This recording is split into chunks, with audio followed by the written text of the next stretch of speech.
Hello, everybody. Welcome to Arsenal. Oh, no, that's not right. Hello, everybody. Welcome to Pop.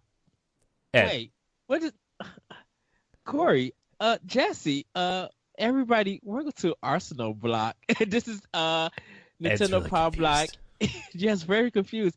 Everybody, this is Nintendo Power Block and Arsenal X crossover. Joining me, for I am your host Eddie V from Power Block, Corey Derrick. What's up, Corey? I'm here, yay! Yay! Hi, boss. Oh my gosh, dude, I'm so happy we're doing this. I mean, like, besides the scheduling reasons, I'm really happy we're doing this. Yes. And joining me from Arsenal X is Mr. Jesse Douglas. Hi, Jesse. It's in you. Like I said, That'll be my new sign on. Ed gets so excited, and it's hilarious. yes, because I'm happy to talk with you guys, and I'm glad that we're doing this crossover episode. So, yes, everybody, for this one, we are merging two shows into one. As always, you can find us on ngrradio.com and on NGR Radio on YouTube. You'll find our shows there. But this episode, we're going to be touching on some great Nintendo games and some great Xbox games and bringing you guys news and conversations that kind of equal both of them, that kind of fall under it.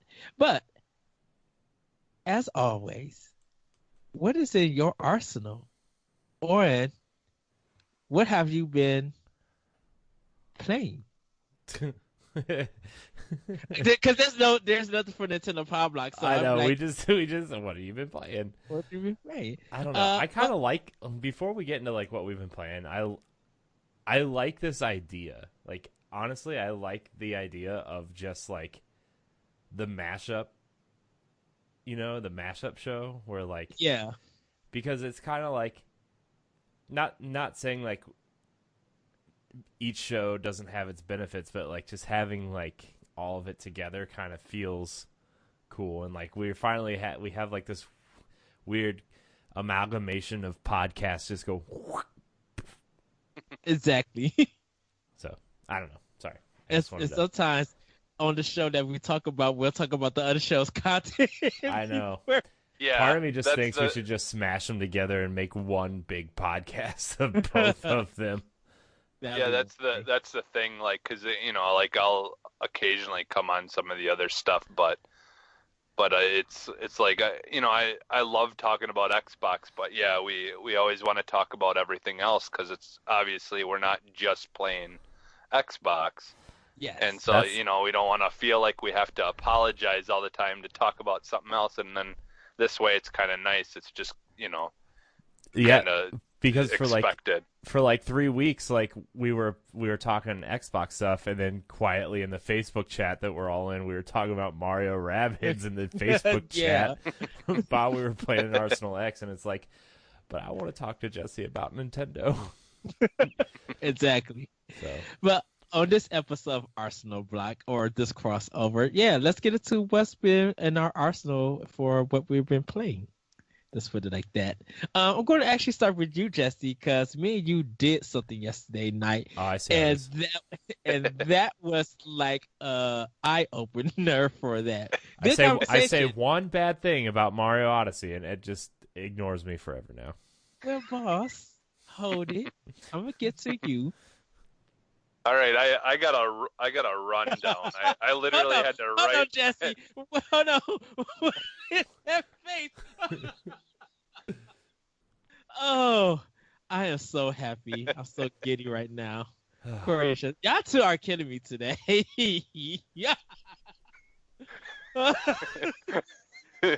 what would you do? Or the Tom Hanks wave on the fishing boat. He's like, exactly.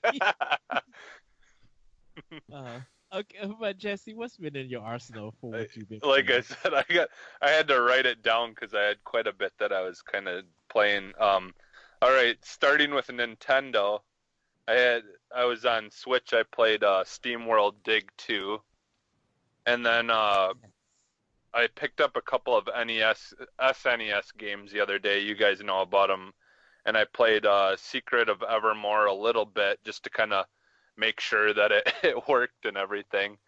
And then Teenage Mutant Ninja Turtles, the Tournament Fighters for Yes. Super Nintendo. And I played that a little bit more than the other one just because I didn't know what I was doing. I had to, once I started looking up the moves and all that kind of stuff, so I kind of had an understanding of how to play it.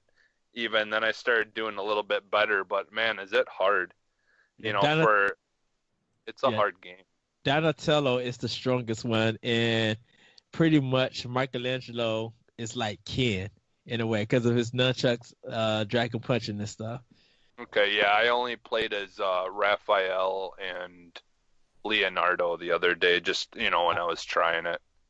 Yeah, Leonardo. I liked Leonardo, but yeah, it's just I'm not used to playing fighting games at all anymore because when I was younger and when I was first starting to get into gaming and all that, I'd play Street Fighter and all that in the arcades and on Game Boy and all that stuff when I was younger and always loved Mortal Kombat, but it's been probably since the beginning of the 360 that is really when I just kind of stopped playing fighting games. So yeah, dude, it's crazy how like the archetypes of the turtles have changed since back then, because like Donatello back then was like, he was either like the strongest one or he was like almost like the novice kind of character because his weapon's the longest.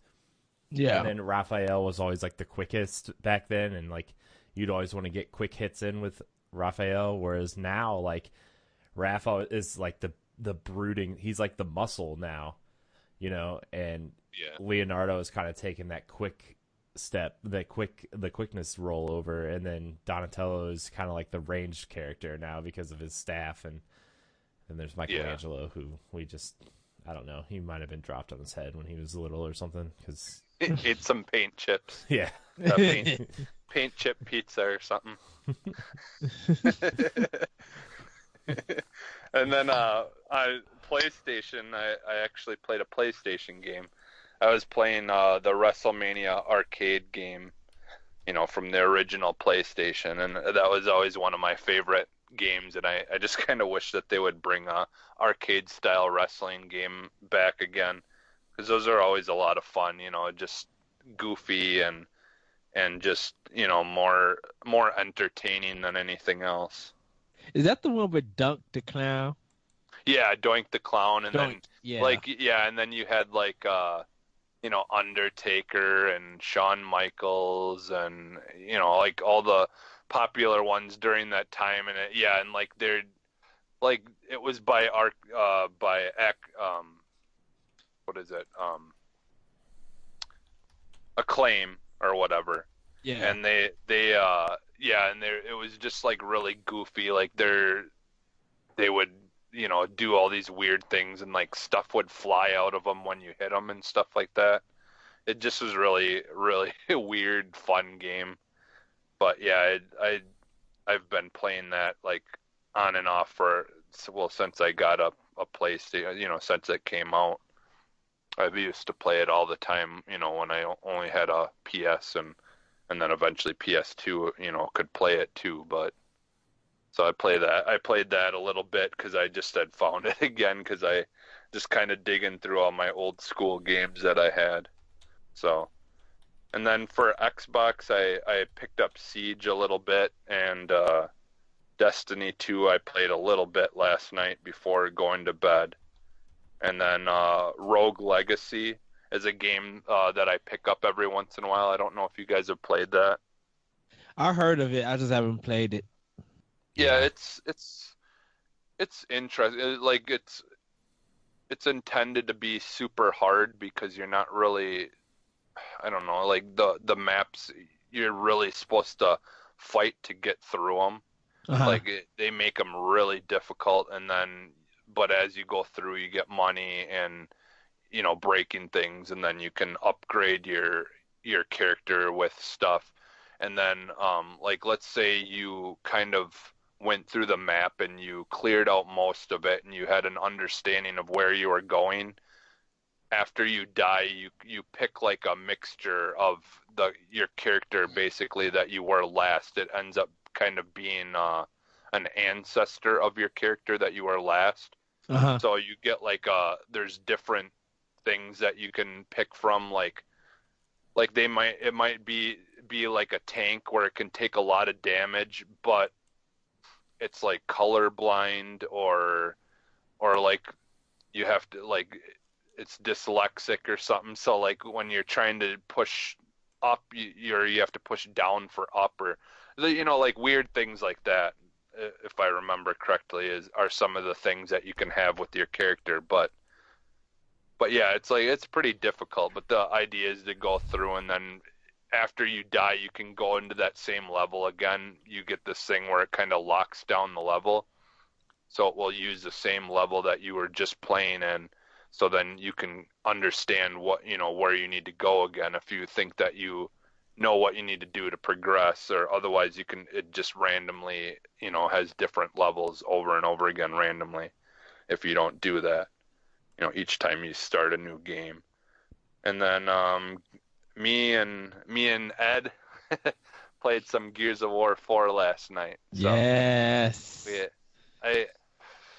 I'm not used to the game yet, so it was pretty difficult. Like Ed was basically having to help me like every so often, and we were just playing on the lowest setting, I think, and I was just still getting my butt kicked. But I was having issues. Like whenever I would try to use the chainsaw melee, I would like literally have my chainsaw started, walk up to the guy, and it just wouldn't do anything. And so then he would hit me, and it would knock me out of my melee attack. And so like I was just having some issues like that I'm just, I haven't played it enough to really get used to it. So but still had a lot of fun though, and we had one issue where the game broke on us. Like we literally walked into the area, and the music started getting all dramatic, and like that's when the guys would normally come running out, and then we would have to start fighting them. But the song would go dun, dun, dun, and then all of a sudden nothing would happen. We're like, well, what the heck? Yeah. They just decided that they don't want to play anymore or something. We're on strike. Yeah, we reset it, and it just kept on doing that. And so then we had to go to you ended up just going to the save spot before that or something? Is that what ended up happening? Yeah. Yeah. So that was kind of funny. We were laughing about that. But yeah, we were playing the story mode, and I really do enjoy it. I like the cutscene stuff where you had to kind of control your character when you're riding those wires flying up towards the surface again. And stuff like that. There's a lot of really neat stuff going on. I just, I'm not used to it. So, and then, I'm starting like in the middle of the game. So there was no, ramping up to getting good at it. I was just kind of right in the middle of the game when stuff's getting real already. So, I do want to try to play it from the beginning sometime, and then, hopefully, after I play it for a while, I'll get better at it. So, but I do enjoy it. So that was a lot of fun. Nice. Nice. Gears is so good. Yeah. Dude, that's one thing, like, when people rip on Xbox for not having, like, quote-unquote, enough, like, games out there, you go back and play Gears 4, and, I mean, even the Ultimate Edition, to an extent, or like Halo 4 and 5 on like the Master Chief Collection, and then 5, like they do such a great job with the properties that they have. And like Gears of War 4, I know a lot of people have an issue with the ending, and it just kind of like abruptly ends or whatever, which is fine because you want it to lead into a sequel, right? Like, yeah, I'm of two minds of that. Like, I really don't care that it ended like that, but like at the same time, it's like, give me like some kind of cool giant boss to fight or whatever. And like, it was cool, but like the level design and the characters and just like the mechanics of the games just feel so good that it's like, I don't know, man. I feel bad that people forget about those games because they're still technically sound. They're graphically intense. Like, it's just everything you want in an action game, you know? Gears is everything you want in an action game. Cool level design, cool monsters to fight, big bads, cool weapons, you know, awesome dialogue between the characters. Like, that's what you want in an action game, and, like, it just sucks that people forget about that. I mean, I've forgotten about Gears, admittedly too, until like, you know, we started talking about it on the show, and I went back and started playing it, and now I can't get enough of Gears. You know, I played multiplayer like 3 times this week. So, yeah. Well, and the thing is, you know, like going back to people saying that there's not games for Xbox, you know, I could say the same thing about PlayStation, and that's why I don't have a PS4, is there's not enough games on their system that I personally care about to get one. So, but that's the thing, is I like first-person shooters, so Xbox is basically where you go to get the, you know, all that kind of stuff, because I mean, 2 of their main, you know, franchises are first-person shooters, or, well, third-person. Technically, Gears is a third-person shooter, but I mean, it's all relative. It's all in the same idea, you know. As like Halo has the first-person, like basically the best style of first-person that you can play, and Gears, in my opinion, has the best third-person that you can play. Mm-hmm. So why do you think so many games have ripped them off? Xbox. Why do you think like so many third-person action games came out after Gears that ripped them off? Like, you look at, I mean, you still look this generation, like The Division, like the mechanics of the Division, like control-wise and mechanically, like totally Gears of War. You know, Ghost Recon, Gears of War. You know, you look at all the console games since the PS2, Xbox, GameCube era, all the first-person shooters after that ripped off Halo, right? Like, like Call of Duty wouldn't be what it is now without Halo, you know? Destiny, like, granted, same developer, but like Destiny wouldn't be where it's at without Halo, you know? Like, Halo did so much for console first-person shooters, and like, you know, we got cool ideas with GoldenEye and Perfect Dark on N64, and, you know, a couple other ones for PlayStation, but like, Halo really knocked it out of the park with controls. And like, there's a reason why there's 7 games in the series, and the series is coming up on almost 20 years at this point. You know, like it there's a reason why it's still going. You know, it's a force to be reckoned with. You know, and it's, man, that game is good. Gosh, Halo 5 is so good. Yeah. Yeah, I haven't really played the story mode yet, but like I definitely have been enjoying Halo 5's multiplayer mode. It, like, because I grew up and absolutely love Halo 2. Like, that's still my favorite, you know, and I do appreciate and do enjoy, you know, that original style of playing multiplayer. And I'll admit, like, when 4 came out, I really wasn't interested in it, just because it was kind of a change that I didn't really care for.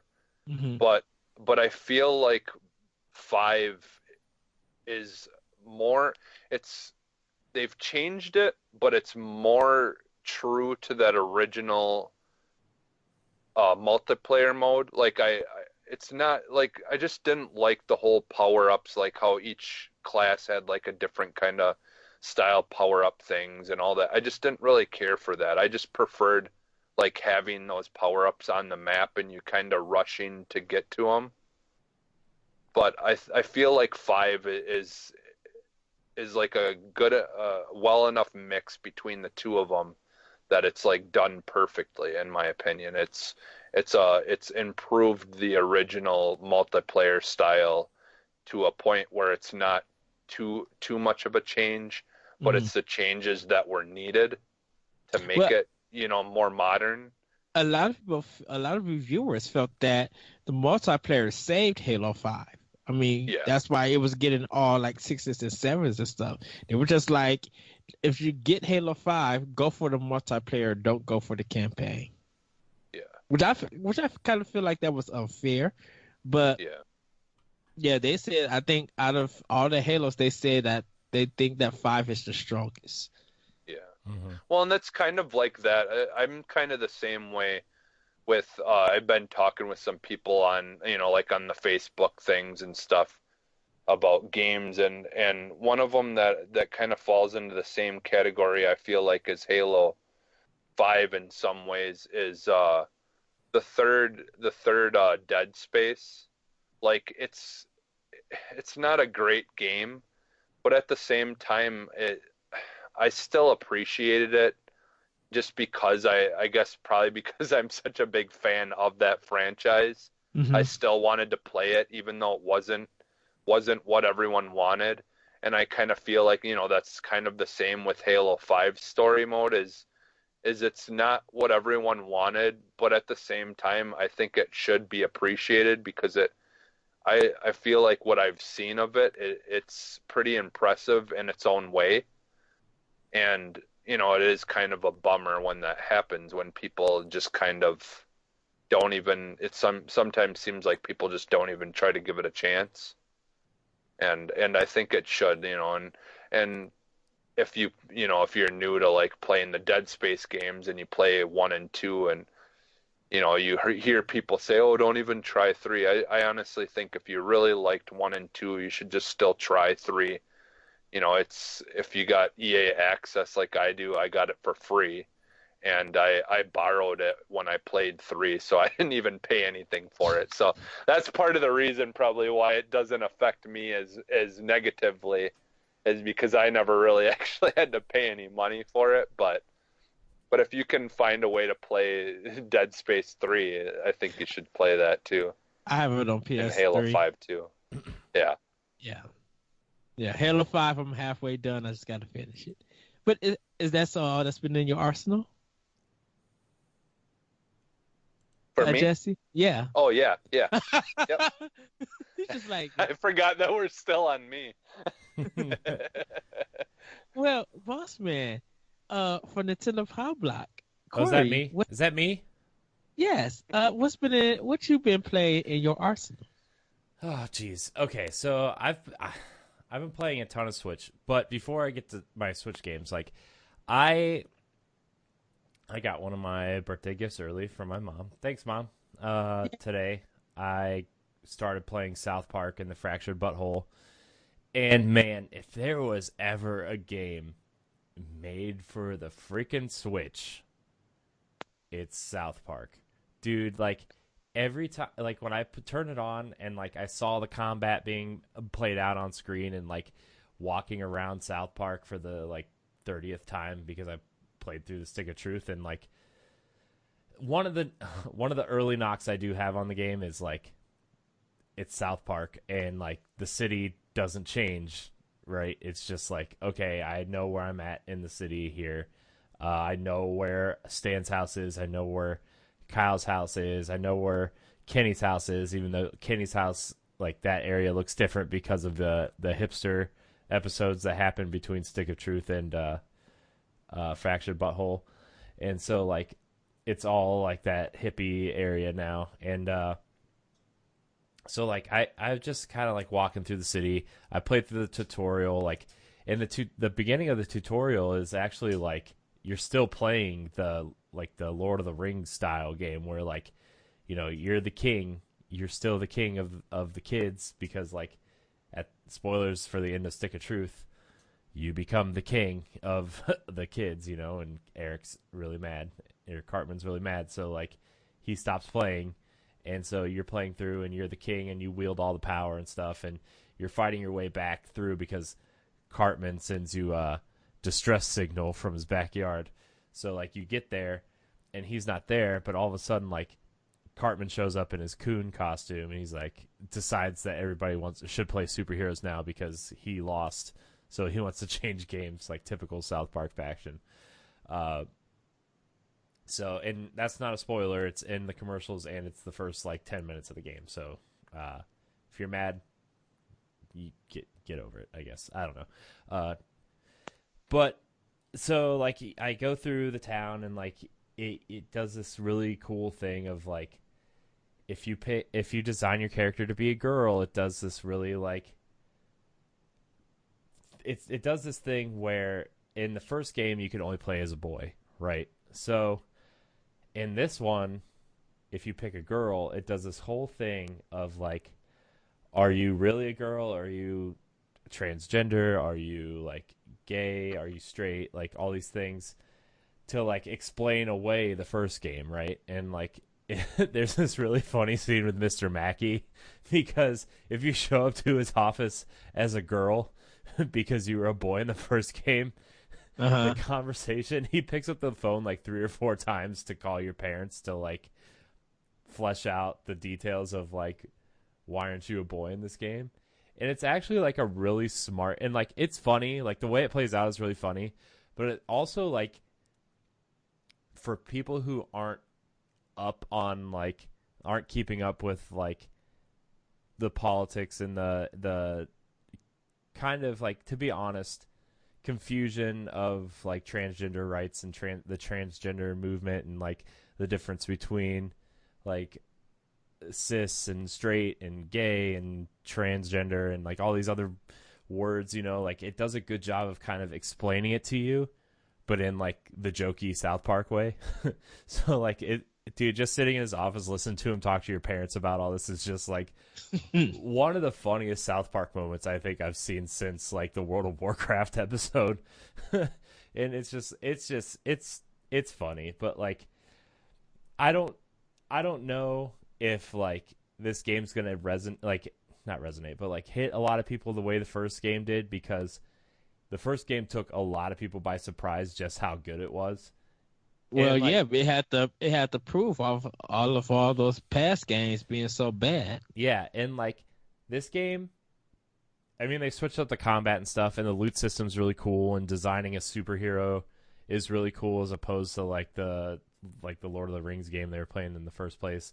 Like designing your superhero is cool, the powers and stuff actually play out on screen, and it's really cool because like if you're fighting in the street, like sometimes the battle will just stop and one of the kids will yell car, and they all get out of the street and just stand and watch the car go by. And they're like, it's okay, we can keep playing, and then they'll go back in the street and keep fighting each other. Like it's really funny. Like it's really charming to the point where like even if you take all the South Park stuff away, you know, it's really charming the way like the kids like take spaghetti strainers and cardboard and wooden swords and you know, paper bags and just design all this stuff, and then as you equip like the paper bag on the screen, it'll translate into like what it would look like if it was a real superhero costume, and like you can just see the imagination of the kids play out on the screen. It's just it's really cool to see that, and it like I almost wish this wasn't a South, like I wish somebody would take that idea and apply it to a non-South Park game. You know, like it's like a kids RPG where like the kids are actually doing this, and it's like it takes a serious tone. Yes. You know, and watch it play out, because like it's really cool to see that play out and watch the kids do stuff. And then on top of that, you get like really powerful fart powers and stuff. And you go in Stan's house, Randy's just sitting there on the couch eating crap, getting real drunk, watching TV, and you know, it's just, you know, I mean, if you've ever seen a South Park episode, you know what to expect when you see these different characters. So, but I'm going to enjoy it. I don't know if it's going to be like a top 5 for me, but it's still like a really good RPG. And if you're a big South Park fan, you should definitely check it out. And even if you're not, it's a pretty decent, like, baby's first tactics game. So they actually did away with the Paper Mario style combat from the first one. This is more of a very, very light Fire Emblem, I would say. because the battles are grid based now, and you can move the characters around and strategically place them to do combos and stuff. So that's pretty cool. Okay. That's pretty cool. But like I said, I've only played about an hour and a half, probably about an hour and a half of the game, but it's really good so far. So I'm really excited for like a month from now when I get the rest of my birthday gifts, because it's like Target has the buy two get one sale this week. Yes. And the other two games I'm going to get eventually are Assassin's Creed Origins, which, dude, I've been watching a lot of gameplay on that, and that game looks really good. Like, I've talked down on Assassin's Creed a lot on the show, except for Black Flag, because I will never talk down on Black Flag, even if I know there's stuff wrong with that game. But like, the straight up RPG that they've made this game, and like the hallucination Egyptian bosses that you fight, and just the loot system that they adapted from games like Diablo, and just picking up a new weapon every 5 minutes and changing stuff, and the story I hear is really good. Like, I'm really excited to play it. And then obviously Wolfenstein 2 is the other big game that came out. So like you, Ed, I'm probably going to double dip on it, get it for Switch when it comes out. But I did get it for Xbox, so I'm excited to play that too. But moving on to Switch, I've been playing a lot of Switch games because a lot has come out in the last couple weeks. Like Fire Emblem Warriors, I'm making my way through that. But like any Dynasty Warriors game, it is getting a little repetitive. You know, it's like, as much as you want to appreciate the Fire Emblem strategy stuff in it, it's still a hack and slash Dynasty Warriors game, and you're just slashing through hundreds of enemies. Like, it's good mindless fun for about 45 minutes at a time, and then I'll switch it out. I am enjoying it though. In the soundtrack, I did pop in one of the CDs and listen to it. Really good. But the big game I've been playing, obviously Mario Odyssey. Yeah. I like this game a lot. It does a lot of things right, but you know, I want to put a caveat on this. Like, Edward and I talk about this all the time. I'm not the biggest 3D Mario fan. I do love the 2D Mario games, and I love I guess you would call it almost like a 2.5D of the 3D of Mario 3D World. Like, I love that version of Mario where you hop into a level, it gives you the objective, but then you go through and you find the coins, you find, you know, the secrets or the secret exit or whatever, and you move on to the next stage. Whereas like, and even in Mario 64, when you went in to that the first painting, you knew exactly what you needed to do. You jumped in, you go to the top, you fight King Bob-omb, or you race the Koopa Troopa to the top, or, you know, you find the 8 red coins. I like that designation for a Mario game, and and like, you know, I've kind of voiced my opinion on online places, and people are like, well, you like Zelda, you know, you like the openness of Zelda, and I'm like, yeah, but for me, Zelda is about the exploration. Half of the fun of Zelda is the exploration, and Breath of the Wild really blew that out of the water, you know. Whereas Mario, I like the idea of, okay, here's your objective. Figure out how to complete this objective so you can move on to the next objective, right? And to me, Mario Odyssey feels very overwhelming in the fact that these moons are literally everywhere. They are literally everywhere. I've probably put about 10 hours into the game at this point. I have 120 moons, and I'm just now getting to New Donk City. And it's like, and Ed, we talked about this while, you know, Jesse was resetting his system. Like, well, shoot. Now I'm off track because I started thinking about something else. Shoot. Wow. Oh, right. Wow, man, my head hurts. I'm sorry. I was talking about how, you know, I'm frantically going through these levels, like trying to find every moon in the kingdom at one time before I move on. And like the game is specifically designed for you not to do that. You are supposed to beat the game before you find all the moons, because it unlocks more areas within the kingdoms. It unlocks, new enemies that you can capture to get new places. It specifically makes you beat the game before you go back and actually find all the moons. So like, I finally got to New Donk City. I'm making my way through. I'm finding all the checkpoints. That way I can warp around and get the moons as I see fit, and maybe having that new mindset will change my opinion as I go through and collect these moons. But with that said, like I did mention on the World 1-1 podcast that like I do have a little bit of issues with the camera, because this is the first 3D Mario game with a movable camera, and like it's just kind of funky. Like I don't really know what it is, but like the camera's kind of funky, and like the swimming feels kind of archaic. To swim down, I feel like I find myself doing the butt stomp move a lot just to sink to the ocean floor. But everything other than that, besides feeling overwhelmed, I think this game is a phenomenal feat for a Mario game. The kingdoms are super dense. The kingdoms have so much to do within them, and like that first kingdom, like they land you in not the Cap Kingdom, but the second kingdom you land in is like on the surface level it looks relatively small, right? But as you progress through it, you're like, oh well, I can capture this thing to blow up this wall to get to the next area. Oh, there's a hole here. What if I jump down this hole? There's like 3 new areas in this hole for you to explore, and like you hang off the ledge of this one thing and you find a secret passage into a secret room that has 2 or 3 moons in it, and you have to figure out like, okay, I got to the secret room.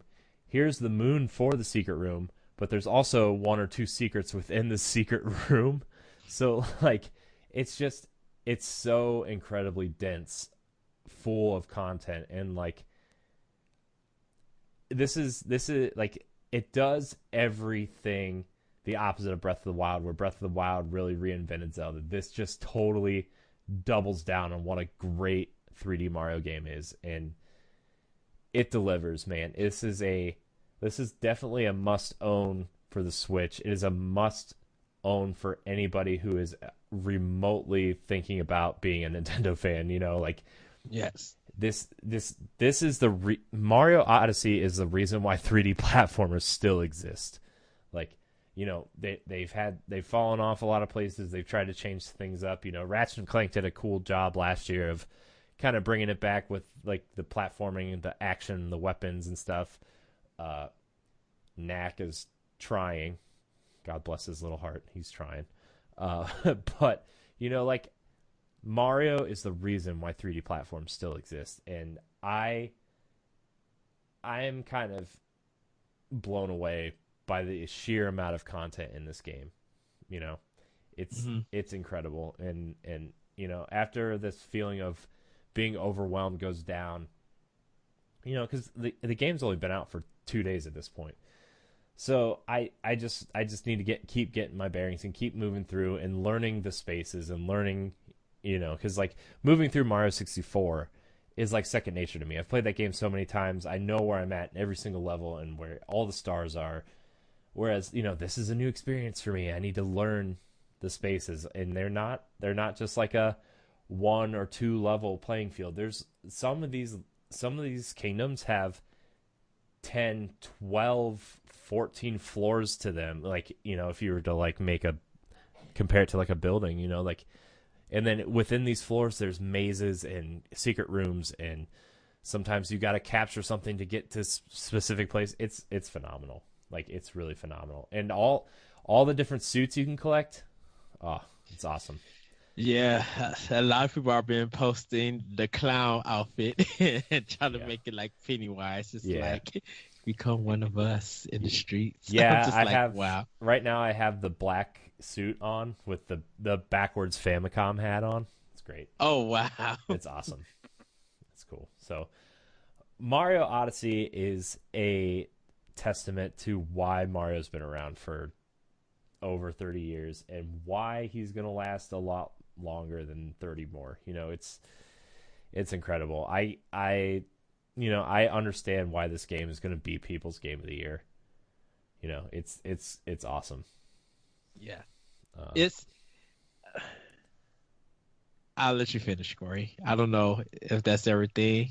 That's all I had to say about Mario Odyssey. It's just a phenomenal game. I've been playing other things, but that was just like the main one, obviously, because it's Mario Week, and that's the game everybody wants to hear about right now. So,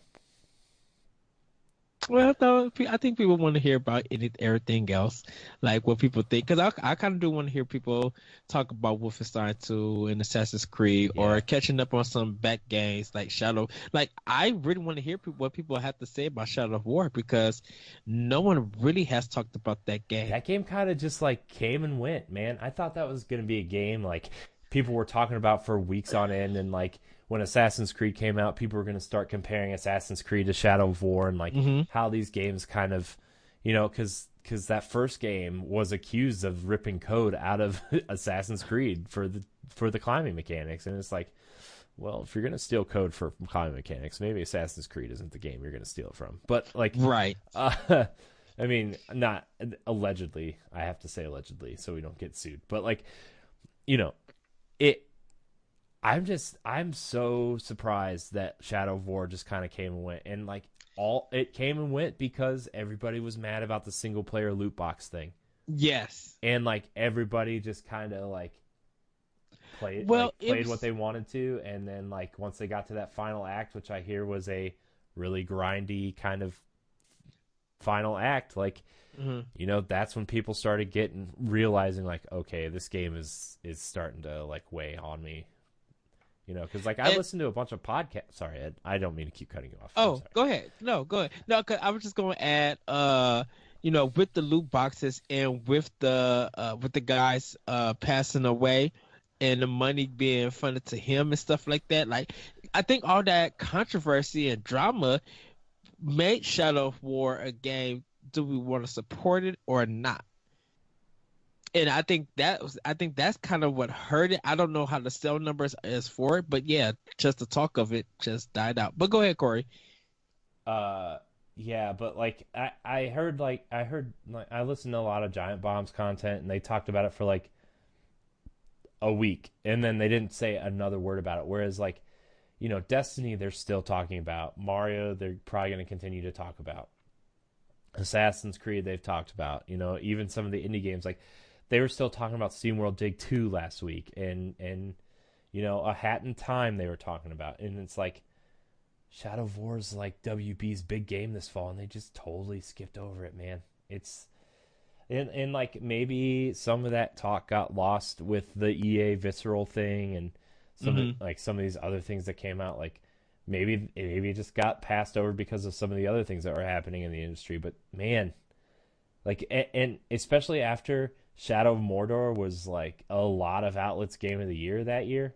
Yeah. And for people just to kind of pass this one over is like, man, I wonder how that game actually did, because I only know now two people who have actually bought Shadow of War, because you said you bought it today at the buy two get one, correct? Yes. Yeah, and my friend Brian bought it because he's obsessed with Lord of the Rings. And I know we know friend a lot David, of people. He brought it. Yeah, and my friend David, he brought it, and he loves it. He says it's so good, and so I was just like, okay, yeah, let me pick that one up, because since Switch is not part of the sale, and I was just like, oh, I could do 3DS, but then I was just like, no, let me get it into consoles, because the only other 3DS is ever Oasis is what I need. Mm-hmm. Yeah. Yeah. So. None of my friends got it that I know of. Like for me, I don't know. It's different for someone like me. I just don't have a lot of free time, so unfortunately, a lot of those games like that just kind of fall to the wayside for me. It's not because I don't think that they look good or whatever. It's just something that I have to decide whether I want to take it on. Having to spend that much time on it, because like for right now, it's like occasionally now I'll play Destiny 2, but for a while there I was just playing it like nonstop every day as much as whenever I got free time it would be stuck into that. And unfortunately, I just don't have enough gaming time to get into those kind of games as much. Mm-hmm.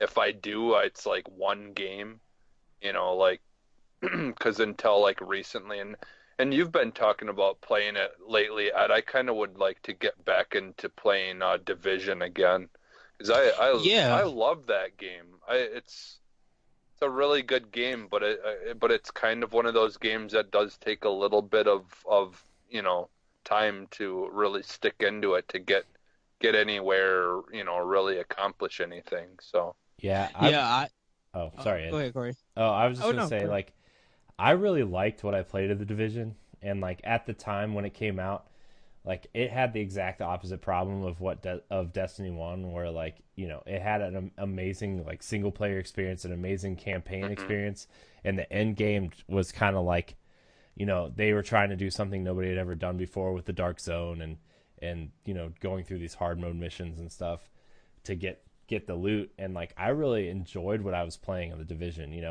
I could have really cared less about the Dark Zone, but I liked the hard mode missions and doing those with friends.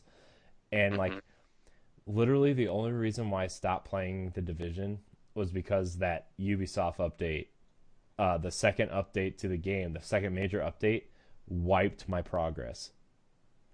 All my progress was deleted. I'm like, dude, I've already put like 30 something hours into this game. I don't want to start from scratch, So I went back to Destiny because Prison of Elders had come out and Dark Souls 3 had just come out, and I wanted to try that. So, well, you got it for PS4, right, Corey? yeah, but I also got it digitally on Xbox on a sale. Okay, it was like I think the base game was like $10 or $12 at one point. Oh, nice. And like I could probably get the season pass on the cheap soon. Like I'm sure there'll be a sale. I pretty much after I finished the game, I was like literally done with it. But yeah, I'll return to the Division with you guys if you want to. Yeah, because I do need to get the season pass for it yet too, because I haven't finished the actual game yet. Because I don't. I've got to be over half done. I mean, I still got a lot of stuff that I got to upgrade in the main, your main area. Okay. But I don't know what takes place after that. If there's more story mode that unlocks after that. There's I don't really remember how far the story mode goes. I know there's probably like 15 like quote unquote story missions, but there's so much side stuff to do, like the bounties and then collecting everything. Dude, I was 3 trophies away from platinuming the Division. Wow. And they were literally all collecting like the cell phones or collecting the data pads. They were those kinds of trophies. They weren't like kill this many enemies with this weapon or whatever. Like it really made me mad when they wiped my progress. Yeah, and does PlayStation now? Do they have an online saving type thing, like a cloud type thing? They do, but it wasn't. A PlayStation side problem. It was a Ubisoft problem. And Oh, okay. So they literally erased the cloud save too. Yeah, the game update because it's like what Destiny does. Like your character progress is saved to the Bungie servers. Right. Oh. Okay. So the same thing happened because this is saved on the massive servers, like the developer servers. Your characters are not saved through the PlayStation Cloud. So even though like my saved data was there for PlayStation, like everything I had done up to that point was saved on PlayStation, but Ubisoft deleted my character. So like I didn't have a character to play to complete that progress that was saved on my PlayStation. So that's weird. It's like when you're playing Destiny and like you put all your stuff in the vault and then you delete all your characters and start a new one. Like it's kind of the same situation. Okay. Okay, yeah, that makes sense then. Yeah, because I was kind of trying to understand exactly how. That's weird, and it's unfortunate that there wasn't a way for them to fix that. But Yeah, yeah. It only affected a small number of PlayStation players. I don't know if it yeah, affected Xbox at all, but like PC was the major platform that got hit with that bug. Like something like 40% of PC players' progress got wiped. shit. It was Wow. it was like it was really ridiculous. It was like this big huge thing, and but it's Did they do anything ever to make up for it at all? I think No. they offered PC players like a bunch of like the Phoenix currency, which is the currency that you use to buy the best stuff in the game. I think they Yeah, provided that for PC players, but they didn't do anything for PlayStation or Xbox players. And I didn't like go out of my way to message them or anything. I'm just like, yeah, what, this like at that time I had already done almost everything I wanted to do in the game anyway, and none yeah. of the expansions were out yet, and I didn't have the season pass, so I was like, I'll just move on. So Yeah, because a lot of companies, when something happens like with their game, they'll just give everyone, even if you didn't have issues, they'll just like hand out like in-game currency or something. I'm surprised they didn't just do that for everyone on all Okay, so platforms. guys, breaking news. I really don't know how late this was, but Steven Toulouse, former head of Xbox Live's enforcement, passes away at 45. Ooh, what? Yep. This is a story on Polygon. Steven Toulouse, who became well known to gamers as the chief of Xbox Live's enforcement operation for 5 years of the Xbox 360, died suddenly on Friday. His family confirmed. The family did not mention the cause of death, and then there's pictures and stuff on it. Toulouse, 45, had been a 17-year veteran of Microsoft, culminating in his time as director, Xbox Live Policy and Enforcement from 2007 to 2012. His most recent resume said he had been a senior security advisor under contract to Electronic Arts. As Xbox Live sharer, Toulouse was involved in many of the policies that shape the service today. His public stature made him the target of abuse, death threats, and even swatting by those sanctioned for their conduct. To many others, he was known for his good humor and straight-shot approach when dealing with bad behavior, which he discussed with Larry Majornison here. Wow, that's sad. Yeah, so rest in peace, Stephen Toulouse, and maybe later on in the week they'll give more information about the passing of his death. Yeah. Wow, that's sad. yeah, that's a bummer because yeah, their Xbox is already, they're kind of in the process of going in a different direction, and then it's always a bummer to lose people regardless, but. It's always now because now they're going to have to try to change that and figure out what they're going to do there. And Right. So, well, getting back to, I'm sorry, everybody. Getting back to what we've been playing. Quickly, I have been playing Mario Odyssey, of course. Been putting just time and hours into that game. It's an adventure game with me. It's high up there with Breath of the Wild. Like, it's literally tied up for Game of the Year nomination. It actually pushed Horizon down to like third place or second place, I think I said. Playing a little bit more Fire Warriors Emblem, like Jesse said, playing Gears of War 4 with him. Picked up Assassin's Creed, Shadow of War, The Evil Within 2, The Evil Within, Technomancer, and one more game that I picked up for Xbox that I'm ready going to be diving in and playing. I'm going to be uploading all of those soon to get into play. But and Dragon Quest 8 on 3DS is what I've been playing before I head back into Metroid Samus Return and SteamWorld Dig. But yeah, Mario Odyssey has been the talk of the town. That has been stuck in my Switch. Oh, Yono and the Celestial Elephant. I'm almost done with that.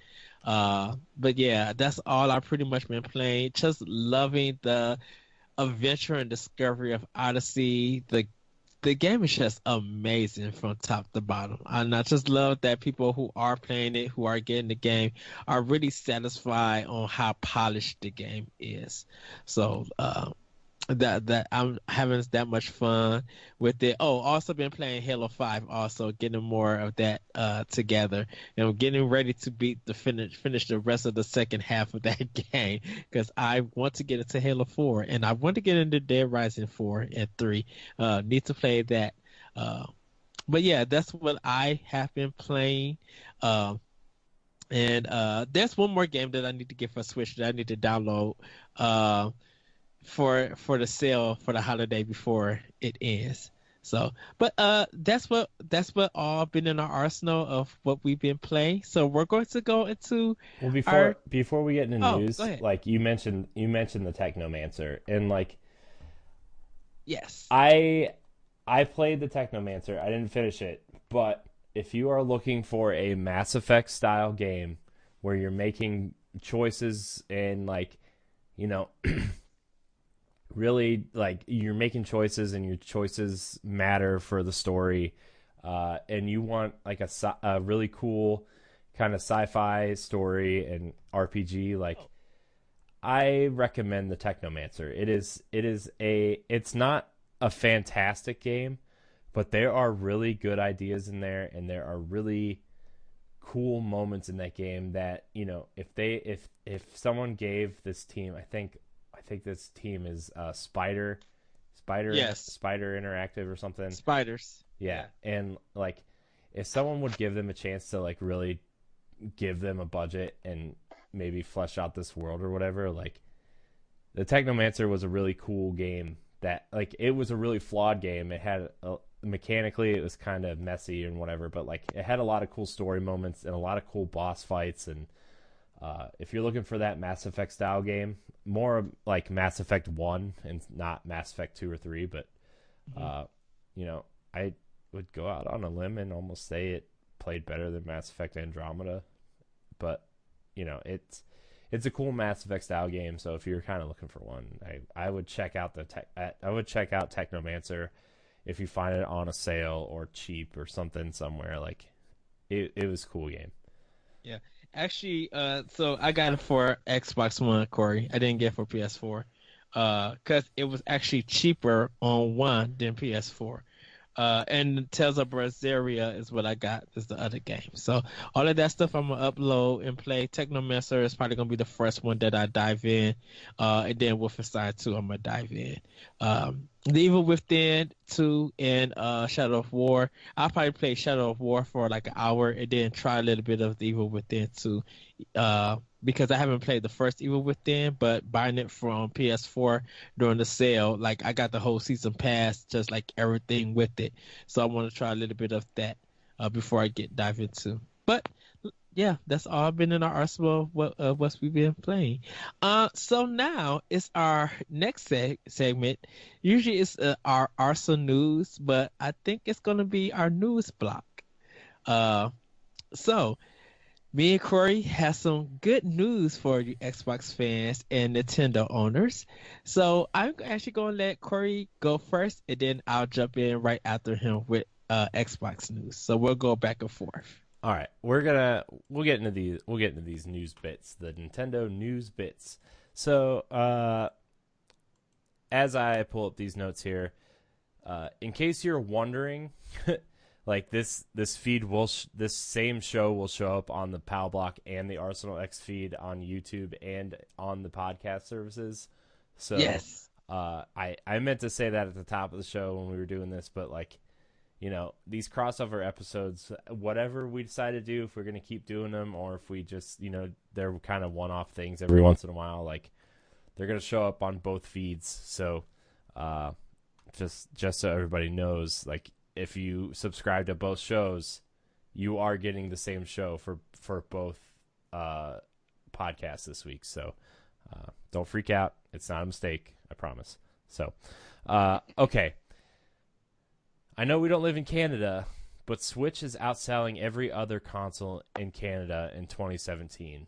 2017 has been a huge year for the Nintendo Switch. The console is hugely popular, in the United States, has several must-have games, and is routinely a best-selling console around the world month to month. But it's doing even better in Canada. The Switch is the best-selling console so far this year in Canada. In 2017, the Switch is outselling PS4 and Xbox One, and that's despite launching in March. The Switch has sold an impressive 209,000 units in Canada this year, according to Toronto Star. By comparison, the PS4 has sold only 205,000 units this year, with a 3-month lead time. So, good news. Good news. Really happy that the Switch is doing well globally. Yes. And I'm glad that, we have some friends from Canada who have bought Switches, and they love it. Adrian, always playing Mario Kart, streaming Mario Kart, doing that stuff. I want Adrian to make a Switch game. Nintendo. Yes. Give the Frozen Machine a dev kit, please. Thanks. Yes. Actually, I went into work today, and all the Mario Odyssey Switches are gone. Yeah. I mean, I kind of figured, it's a big deal. Well, yeah, no one bought it. Well, actually, no one brought them Friday, but to see them, so I'm assuming people bought them Saturday, and yeah. So that's good. Yeah. It is. So, but for all you Xbox owners who also have a Switch, if you are a person who has the Xbox Game Pass, you have a top quality games coming to you guys in November. And if you don't know what Xbox Game Pass is, it's their like Netflix kind of service where you'll have it's just a big library of games that you could download to your system, full versions of these games that you could download, play them, and then take them off your system. It's $10 a month. So if you're that kind of gamer, you will enjoy these 7 new titles that is coming to the platform. So they're going to highlight Metal Gear Solid 5: Defense of Pain, one of the best games of 2015. So that's good for you guys. Oh, is that on Game Pass now? Yeah, that is on Game Pass. So and it's just funny because I just bought the game for Xbox One, which is fine. I love my physical copy. I can't wait to start that game. But you're also going to get Resident Evil HD, Halo Wars Definitive Edition, Our World New and Tasty, The World of Van Helsing, Death Trap, Skyforce Anniversary, and Mega Man 9. Also, you guys, if you still own the Xbox One games, the backward compatibility is available now. But if you own Xbox Game Pass, Ninja Gaiden Black will be one of the 13 games coming to Xbox Game Pass that you guys could check out. They're part of the backwards capability lineup. So if you guys are into it, yeah, check it out. We don't know what games are going to be taken off the system, but yeah, those games, if you have the Xbox Game Pass, really top quality. Mega Man 9 is a definite must play. That game is a definite must play. It's hard as ever, but just stick with the good music, great platforming, and the only female robot in the Mega Man enemy lineup. Nice. Yeah. Nice. Oh, man, Game Pass is sounding more and more like a great deal. Like I'm really thinking about like just biting the bullet and just being like, you know what? It's got a ton of games on it now. Like, leading off with Halo 5 and Gears, like that was a good start, and then adding Metal Gear and Halo Wars and like all these other awesome games. Like, man, it's becoming a better deal than I ever anticipated it being. So. Yeah, I think I'm gonna get it after the holiday. I just kind of in money saving mode right now, whatever I can for Christmas and stuff like that. But I think I'm gonna, starting next year, probably get it. Yeah. Yeah, that's my thing too. Like after Christmas, and like my wife and I celebrate Hanukkah because she's Jewish, so we do Hanukkah and everything, and it's not really as crazy as Christmas in terms of like gift giving, but we still get each other something small. So like I've got 2 holidays to save for, so some of these games may have to wait till after Christmas and whatever. But like, I'm in the same boat as you, Jesse. Like, I'm kind of looking forward to jumping on Game Pass after Christmas or the New Year or something. So, yeah. Yeah, because I want to play like DMC and stuff. Because they've got such good games on there. DMC's on there? Yeah, the DMC, I believe, is one of the games that's on there. Amazing game. So yeah, because that's where I played it.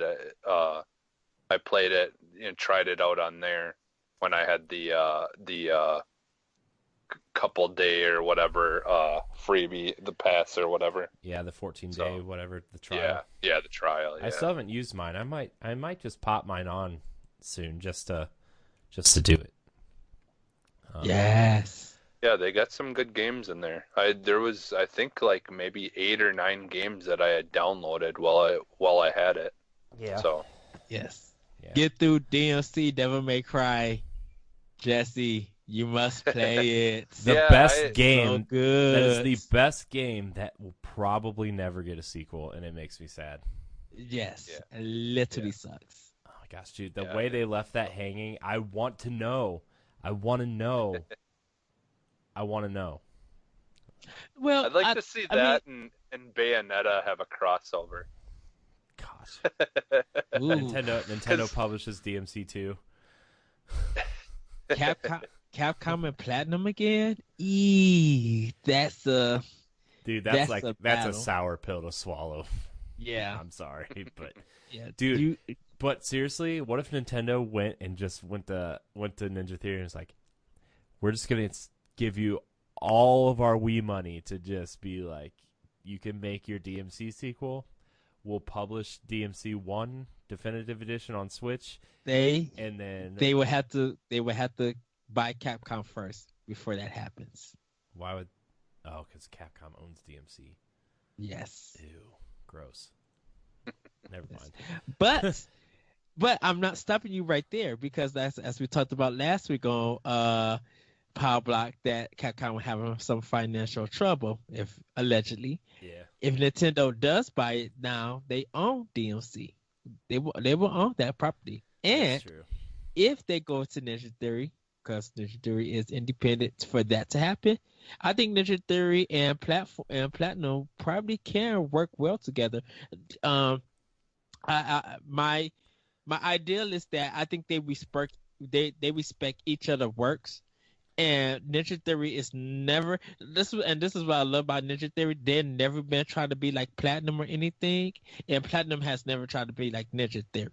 Mm-hmm. They both have their own vision on action games, and I think they both can come together and make a dope project. Mm-hmm. Yeah, I mean, I know we're getting ahead of ourselves like by a lot, but I want to see like some of these games. I think some of these games could really thrive on Nintendo platforms. I think, especially now with Switch and people being so hungry for content on Switch, and just how well it works and how solid the Pro Controller is finally. Like, that Pro Controller, man, it's so good. Like, I've been playing Super Mario Odyssey with it. Like, it's just it's so good, man. And like, yeah. Anyways. But Corey, you have more Nintendo news for us, don't you? Yeah, speaking of Mario Odyssey, Super Mario Odyssey is, quote, the best reviewed game of all time on several game rankings, including Metacritic, game rankings, and various other outlets. It currently sits at a score of 97 on Metacritic and 97.2 on game rankings. According to this article, it's probably been updated by now with some more reviews coming in. Nintendo has 7 of the best reviewed games of all time, including Super Mario Odyssey at number 1, Super Mario Galaxy at number 2, Breath of the Wild at number 3, Ocarina of Time at number 5, and Super Mario Galaxy 2 at number 6. So, I just want to say, Nintendo, obviously killing it with the Switch. Zelda is a masterpiece, and Mario Odyssey is in a class all of its own in terms of 3D platformers. Like these, Nintendo is still proving why they have the best game designers in the world. Like their games are second to none, man. Like they can be like, you can go in and play it as simplified as you want to play it. You know, you can go into Mario Odyssey, play through, jump around, get some moons, move on to the next level, beat the game in like 8-ish hours, right? But then you can spend like 60 hunting down all these moons, right? It's just amazing. Like Zelda you could probably beat realistically. Like if you want to like experience a lot of the content but not all of it, realistically, a realistic playthrough of Zelda, probably 15 to 20 hours, right? Like just a fly through, beat all, like probably 20, 25 shrines, maybe go through all the dungeons and then head to Ganon. Dude, do you know how many hours I put into Zelda? I just checked because I want to go through the Master Trials before the Champion stuff comes out. Uh-huh. I've put 230 hours into Zelda. Not surprising. That is not surprising. And that's smart.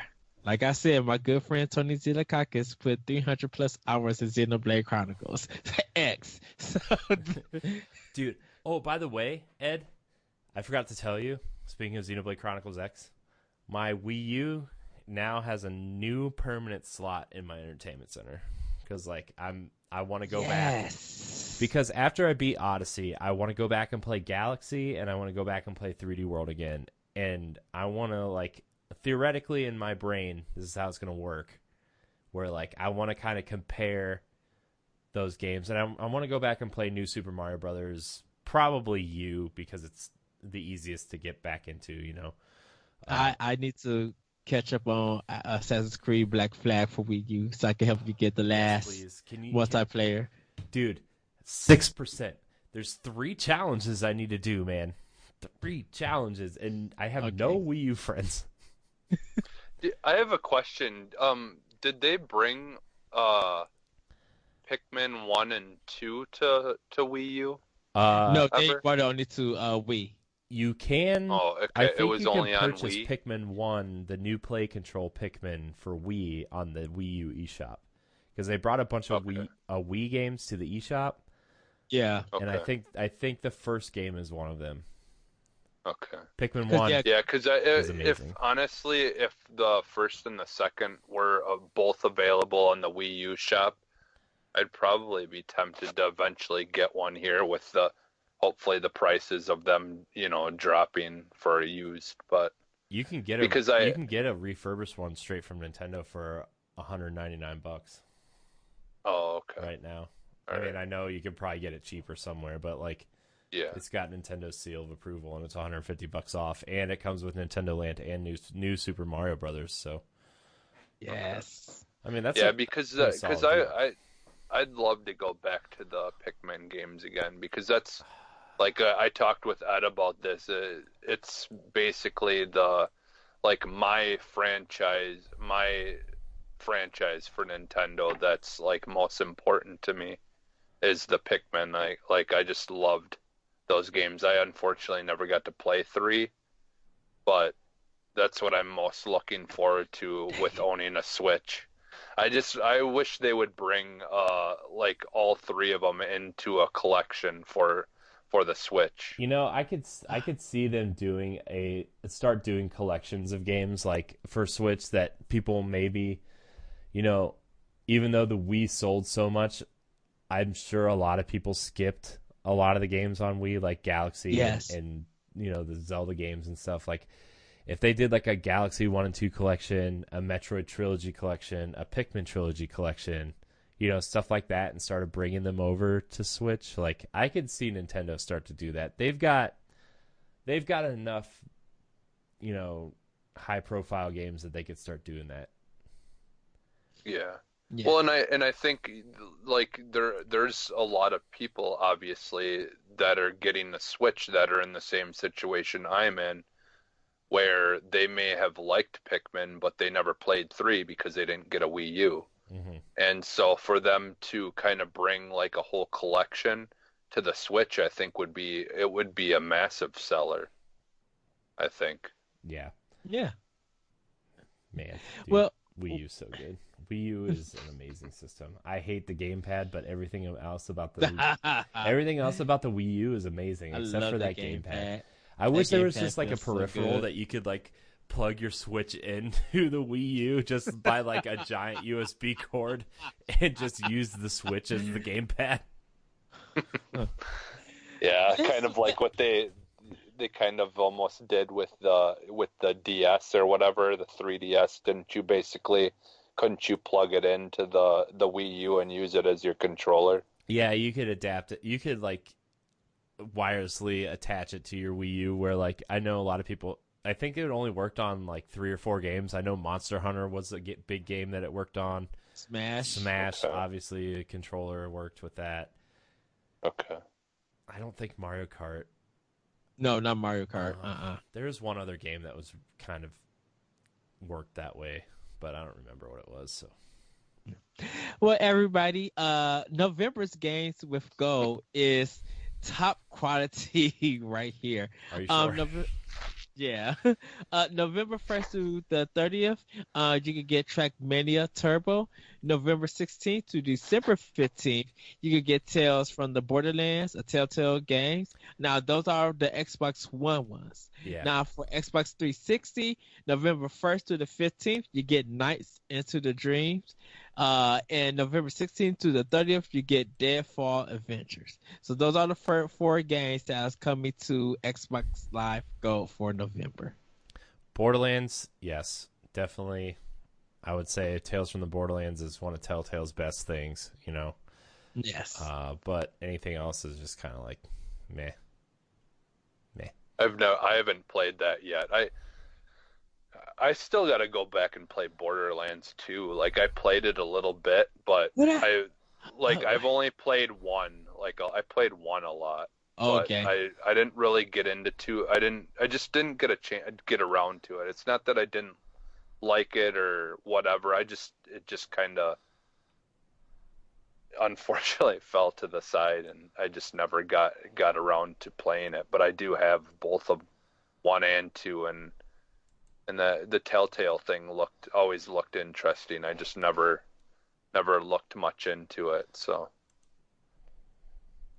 nice. Ooh. Nice.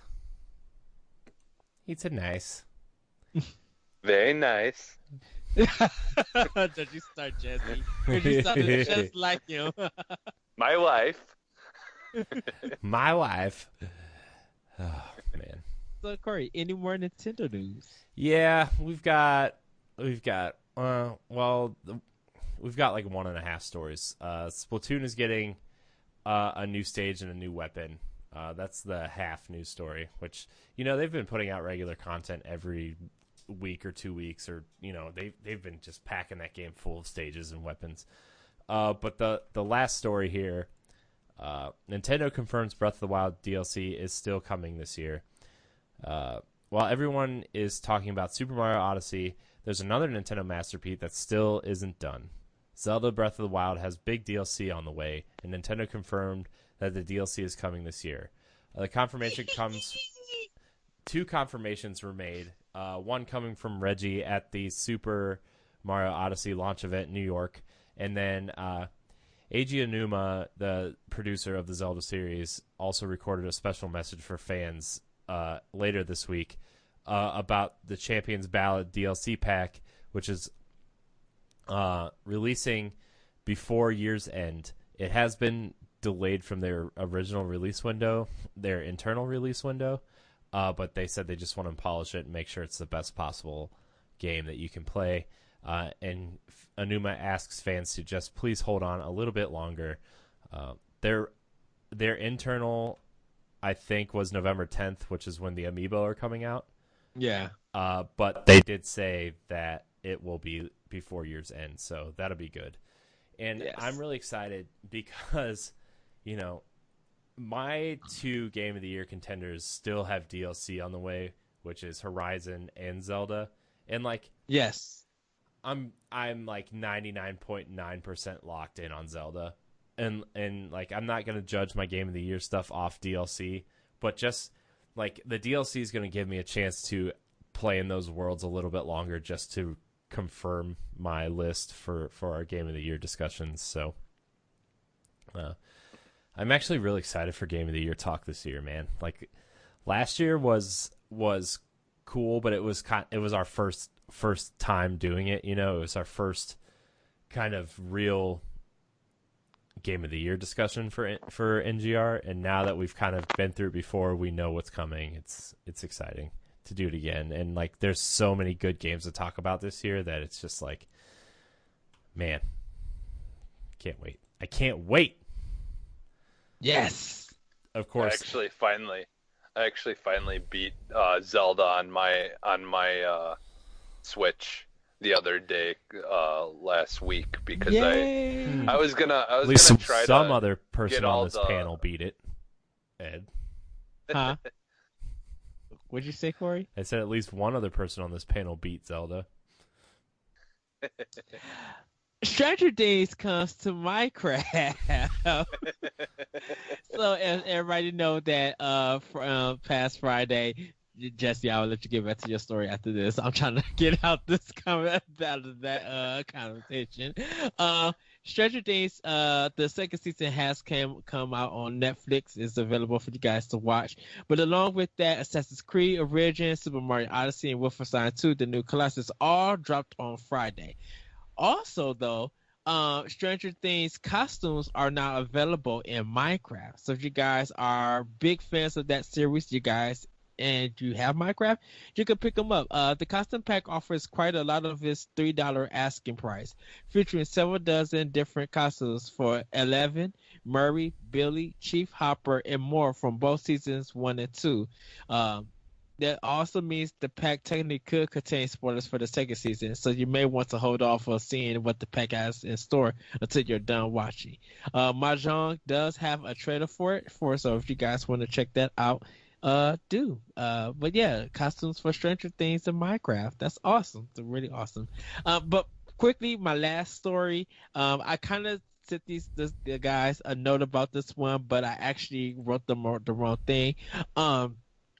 A Death Clan beat the Leviathan Ray in Destiny 2, and it's kind of really cool. The clan name is Destiny Era Always Famous, which is Death, and they beat the Leviathan Ray in Destiny 2. And me and Corey was talking about this because in this raid, there's a lot of communications that you have to use. And I don't want to spoil anything about on how to get through it or stuff like that, but there's things that you have to do and a kind of call out. Well, these guys, they use a program called Glide to quickly message each other, assigning code for the letters for the symbols that's on it. The puncher has to quickly decipher all of those symbols in rapid succession, then choose the right one. In the average one, they'll need to do this 8 times. A perfect one will only need to go through one cycle of 4. But they say it's wild, but it's doable. And you only have a limited amount of time to actually strike, or the entire group will wipe. So Corey would know more about that. But yeah, they beat the Leviathan Ray and their death. So using the program Glide actually helped them be able to get through it. Yeah. So that's cool. Yeah, that's awesome. Man, we have trouble enough communicating, just like hearing and hearing each other and just talking over each other and stuff. And for the simple fact that they did it without hearing each other. I'm sure there's simple ways to do it. Like if you have a dual screen monitor set up for PC and you have a game like your PlayStation or Xbox hooked up to one, and you're using an instant messenger app and a service or whatever, you could be doing that, but the coordination it would take to do that, and just the things you would have to write down to make sure you're you're typing in the right thing or, communicating the right thing to make sure everybody can read it correctly. Like that's wow. I mean, I'm thoroughly impressed because we have a tough enough time beating it just yelling at each other, So, congratulations to them, man. That's pretty cool to see, that much time and effort and collaboration and, just sheer willpower, honestly, to do that is cool. Yeah, it's always awesome when stuff like that happens, Yes. You see, people that are determined and they take something like that just, would normally be difficult for anybody, and they prove that they can do it even with a disadvantage in some ways, and prove people, that they can do anything. It's awesome, when people do that stuff. And it happens quite a bit, Yeah. It just proves that that anyone can really do anything if they try hard enough. Yeah. So shout out to Def in Destiny 2. Congratulations, guys, for beating that raid. Yes, that was pretty cool. So, but before we get into congratulations in sign language. Oh wow! Not that they're watching us, but like, Yeah.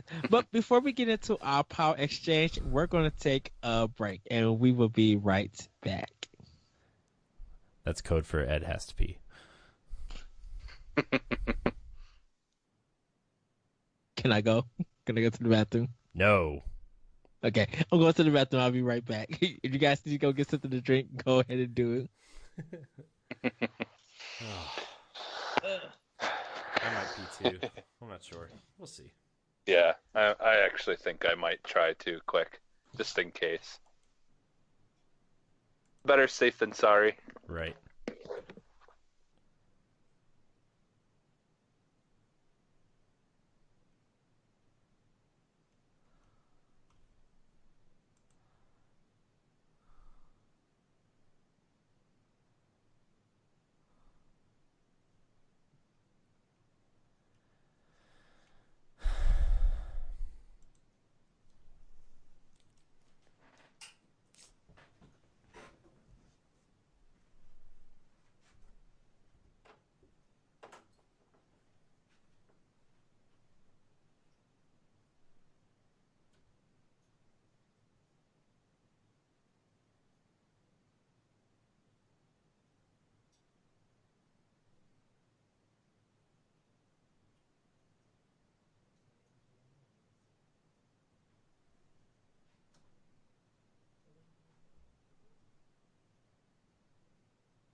What is he pooping?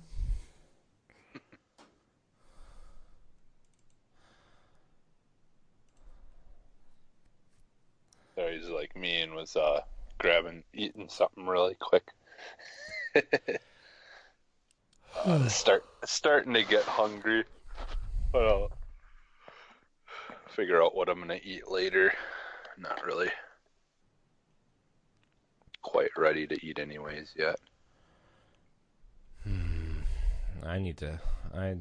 I'm not looking forward to this week at work.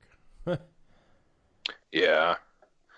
Yeah, my friend Pat, like, is that issue too. We were kind of talking. We were talking about some issues that he was having with his work, where, like, anytime they ask him on his days off, if he wants to come in and work, he will. Every single time they ask, he comes in and works, even though it's his day off. But then when in return, if something comes up and he knows like a week or so in advance that, he would like to have a Saturday off or something like that, and he asks, they almost never give it to him. And so I said, well, if they're not going to give every once in a while when you're giving all the time, then just don't always go in every time they ask you to come in on your days off then, because if they can't have a give and take, then they don't deserve it. Yeah. Because I mean, I don't know. I just feel like, like if he's proving to them that it's not about not wanting to work. He comes in, he works all the time on his days off. The least they could do it, because it's not like he almost never asks for days off.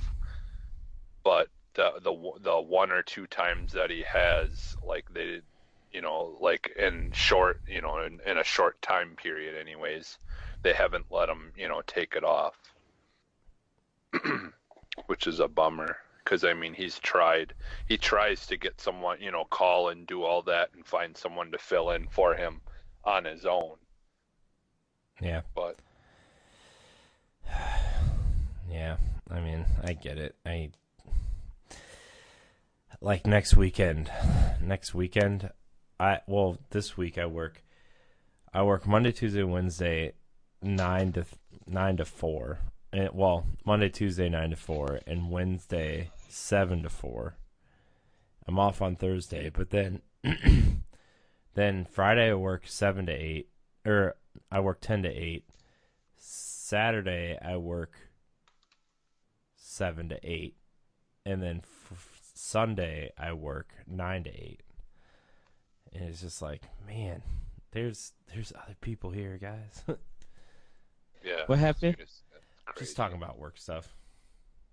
How much I worked this week, and like how his friend is having some issues at work too, and it's just like, man, I just like, that's why I'm glad we're doing this crossover episode, so I can just kind of like, yeah. So and honestly, if you guys even decided to try to do them sometimes on Sundays, I'd be more than happy to join you guys. Yeah. If you do PAL blocks on Sundays or whatever. I'm kind of liking this crossover.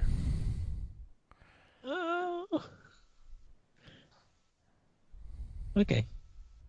Well, I mean, I can see where people would probably still like to just have their, talking about one system. Oh yeah, I know. And that's it, But yeah, if you do it every once in a while, I don't think it would be an issue. Yeah, I think. Yeah. Like, I mean, it depends on like what our work schedules are, but like I wouldn't mind doing Tuesday's episode on Sundays. I mean, that's fine. Because, like, definitely with my work schedule about to change for holidays, because people this week, they just did overnight for some of our employees. So, like, I'll probably be working, like, Monday to Friday in the morning. So, and then trying to rush, and with my niece and my sister working at the same job now, it's just like too much. So yeah, I wouldn't mind doing Power Block on Sundays. Yeah. So. Yeah. Then maybe it would help us cut down on because like sometimes we run, not that it's excessive. Usually we end up running longer on Arsenal X because it just kind of happens. But that might help us keep a schedule. We run longer on Power Block sometimes. Yeah. But I see what he's saying though. Like it would help us keep a schedule because we know we have more shows to do. Oh yeah. Because then because you guys are gonna still wanna try to get to bed at a before you have to get up. So Yeah. It's up to you guys, but like I said, I love talking about other stuff too. I love talking about Xbox, but talking about other stuff too. It's fun. I love it because especially this year. I look at the boss man. I follow his leadership, and I go with his decision. Yeah. Mr. Derek is in charge. That's boss man. If he wants to move Power Block and merge and do all of that, I'm down for anything that he wants to do. I'm supportive. I'm down for it. He has control. Yeah. Well, we shall talk about it this coming week in our chat. Okay. Oh shoot! I forgot to turn the hall light out. If she wakes up, she's gonna smack me. I'll be right back. Go ahead. Like 3 seconds. Sorry. Yeah, I didn't mean to go to the bathroom. I was just like, ooh, I feel like I gotta go to the bathroom, but I'm in news. So. Yeah, no, that's fine. It's not that big of a deal. It gave me a chance to grab something else to drink, and yes, I ended up using the bathroom too. All right, I'm here.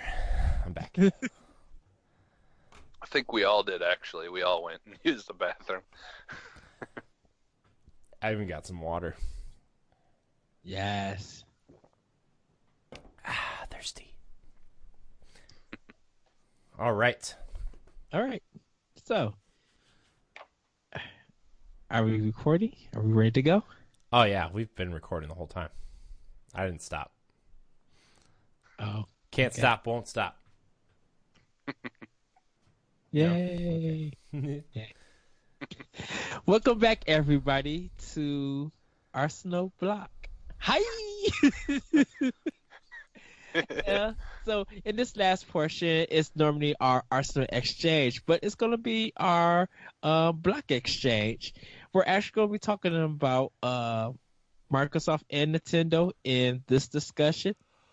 So my original topic was with Xbox One X coming out, does Microsoft need to drop the prices on their old games? That's one part of it.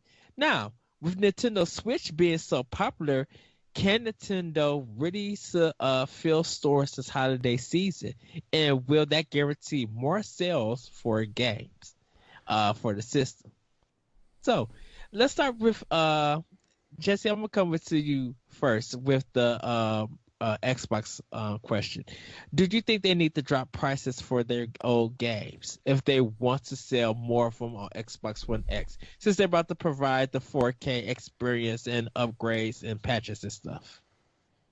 Yeah, I definitely think it would be, in their best interest to kind of, have some, even if it's just, certain sales or deals going on digitally. Mm-hmm. Like they could have like a massive like Black Friday style like thing go on just on the Xbox and kind of try to push some of the content that's looking to be upgraded for the new system coming out. I think that would probably be one of the best ways to do it. I mean, they could probably look at physical, but I think that might be take a little bit more with dealing with stores and stuff like that to get it to kind of, or just tell them. I guess all they'd really have to do probably, is just like say, hey, the prices have dropped, and then the stores have to drop them. I guess I don't really know how that works exactly. Well, that's up to the stores.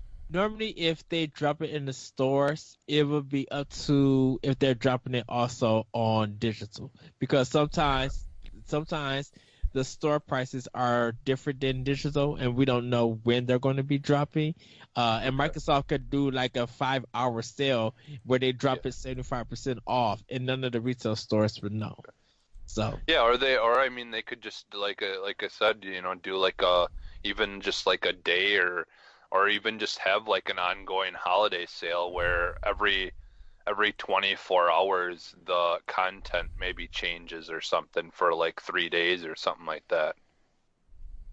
Just have like a 3-day sale, but yeah, every 24 hours the content maybe changes and like some of it will stay the same, but there's, I guess because that would be a good way for them to give like the people that like third party and um smaller developers and stuff, give them a chance to kind of decide, like companies decide whether they are okay with their content being dropped in price and stuff like that. I think that would be a cool kind of thing to do. what you think, Corey? Um, well, part of me is like, if you're going physical, a lot of at least Microsoft's first party games are already cheap enough to be like, okay, I'm gonna get an Xbox One X. I can pick up Halo 5 for $20. I can pick up Gears of War 4 for $20. Like those games are $19.99 or cheaper if you go to certain sales on Amazon or whatever. If you want the physical copy, you can get it Yes. on an Amazon warehouse deal for like Gears of War 4 right now on an Amazon warehouse deal, used but in like new condition, is $14. Like that's a steal, man. And like, you can go to GameStop and get them used and stuff. Like wait for the Black Friday buy two get one deal, whatever. But like, I'm gonna get an Xbox One X, Halo 5, get an Xbox One X support, $19.99. That's a steal, right? Gears of War is a steal. Forza Horizon, I think, is $39.99. Horizon 3, and if you don't want to pay $60 for a racing game, you can get Horizon real cheap, or like $40. Halo Wars has already dropped in price. So like, I think if they like restocked these cheaper games that are getting Xbox One X support, plus like, they have the support of Shadow of War, Assassin's Creed, Destiny 2 is really popular, getting the 4K support, and the day one or the November 7th update for Destiny 2 is going to have HDR support for PS4 Pro and Xbox One X. Like, you have the support there from third parties. I think it would be cool if Microsoft, remember the not the greatest hits program, but the thing that they had similar to that, where they came in the gray cases for Xbox 360. Oh yeah. What if they did something cool, like a different color green for the Scorpio, or like a charcoal case, and be like, now enhanced for Xbox One X, and just re-release, like repackage these games, the games that have Xbox One X support, and like, I think that will come down later. I think once they well, I'm just saying, like, I think that would be a cool idea to let everybody know. Be like, hey, this game has Xbox One X support, and so it'll still say like Xbox One on the case, but the like the paper packaging, the paper sleeve inside will say enhanced for Xbox One X.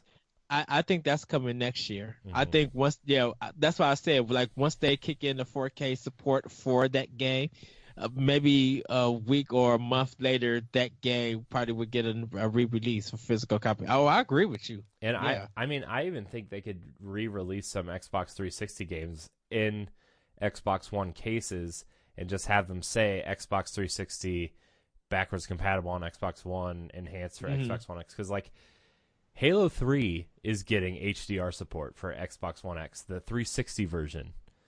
And so, like, some of these 360 games that are getting enhanced, Red Dead Redemption, that'd be a cool way to that'd be a cool way for Rockstar to be like, hey, did you not play Red Dead Redemption 1? Do you need to catch up? Like, we're re-releasing it with Xbox One X enhancements.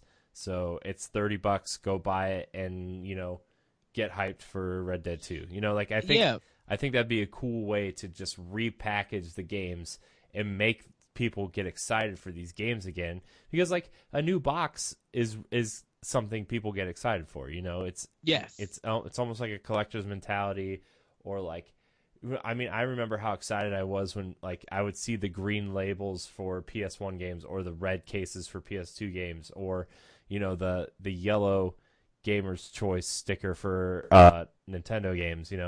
It's just a cool way to let people know, say, hey, these games are something that have done well for us. If you haven't picked it up yet, here's a cool new way to purchase this game. Yeah, I agree with you. I'm down for that 100%.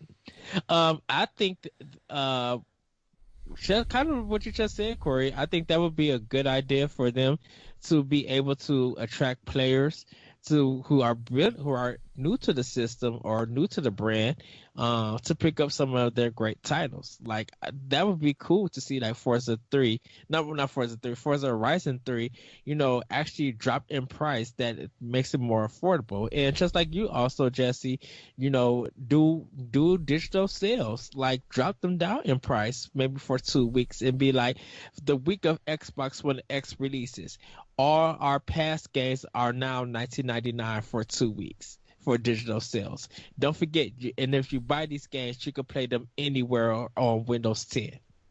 That's a way good deal. You could call it Xbox Zodiac sale, and all the games that have Xbox One X support are on sale during the weeks that Scorpio is the zodiac sign for the week. Yes. Bam. Hire me, yes. Microsoft.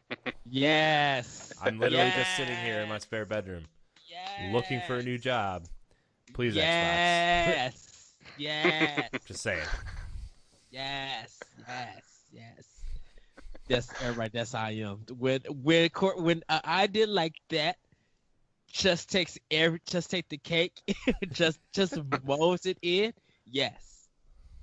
That's why you are a boss man. That's why you get love and yeah. So, but let's get into our second part of this question with Nintendo Switch. Like I said, they're building momentum for their system. Got good, they're selling very well, as like Corey stated with Canada. It's the hotness. Do you think Nintendo will be able to get enough in for this holiday? Go start with you, Corey, on that one. I think they're going to do the best they can. I personally think they've been like holding back systems now. Like, I mean, they've been putting out systems as they can, but like, I think they're stockpiling for, the Mario bundle specifically. I think they were stockpiling systems for that. And like, Black Friday is going to be another big day where people are going to want systems. So I think they're getting ready. They're purposely holding back the systems they can put out now, so that, on big days when people go shopping, like Black Friday is a big day, and they're going to want to have systems on shelves for Black Friday, even if there's no deal, or like just like a small deal through retailers. Like, I'm sure Walmart will be like, hey, you can have a $50 gift card if you buy a Switch or whatever, something like that. So people will buy it, use the gift card on a game, that'll get people into Walmarts and stuff. And that's money for Nintendo, if they spend it on a game, because who wants a Switch without games, But like, I think I don't think they're going to have enough to meet demand, but I think they're going to do the best they can, because they've been holding systems for those days they expect people to shop a lot. Yeah. Strategy. Yes. Strategization. What about you, Jesse? Yeah, I think I'm kind of the same with Corey.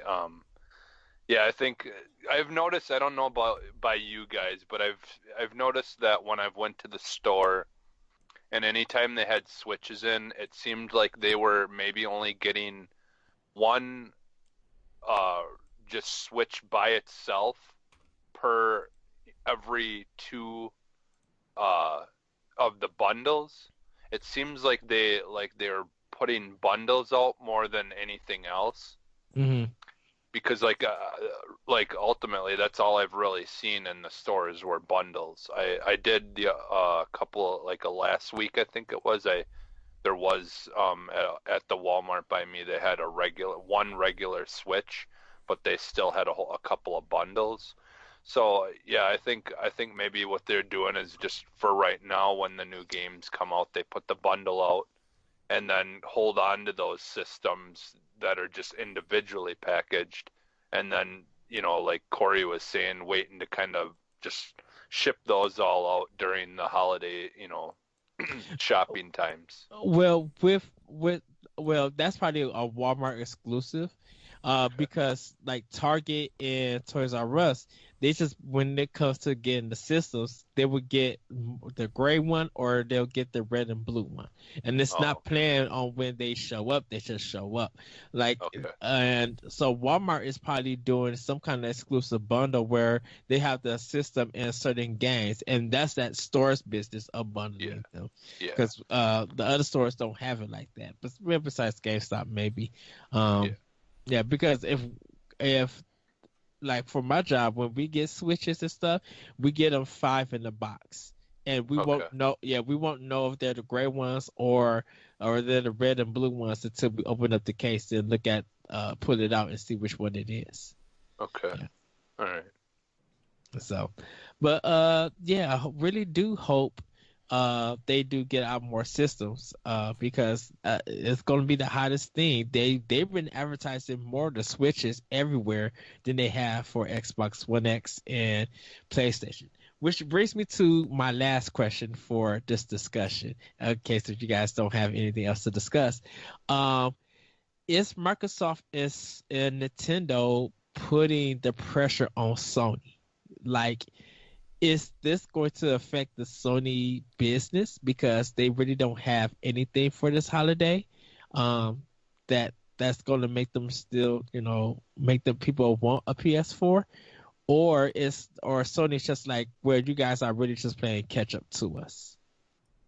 I think it's that one. I think it's they don't really care because they, at this point they just look at it as Xbox playing catch up. So I'm sure they're just worried about next year and stuff like that right now. They're not really too worried about what's going on with them, I think. Yeah, I think Destiny and Call of Duty and Battlefront are going to carry them through the holiday. Sony never has a big first party game in the fall. I mean, they have Gran Turismo Sport, but that's for a really kind of niche audience right now. I think they're saying, look, Xbox needs to play catch up to us. Nintendo's console's too new to be any sort of threat to our throne right now. By the time Nintendo catches up, we're going to be talking about our next system, that kind of stuff. And, by the time this comes out, we're going to know what's coming at Paris Games Week from them. Yeah. And then, PSX is 4 weeks away? I think 3 weeks. I think they're focused squarely on, Q1, Q2 of 2018, and maybe a couple games for the fall. Sony, like as prominent as their first party library is, like we still don't know when any of these games are coming out. They have the list of games like Detroit, God of War, Shadow of the Colossus, Days Gone, Death Stranding, Last of Us Part 2. I'm sure at some point we'll hear about Sucker Punch's game. Mm-hmm. Spider-Man is another big one for them. Like they've got a lot of, on paper, they've got a lot of quality titles coming, and they know that those are going to be system sellers. If somebody hasn't bought a PS4 already, those are going to sell systems.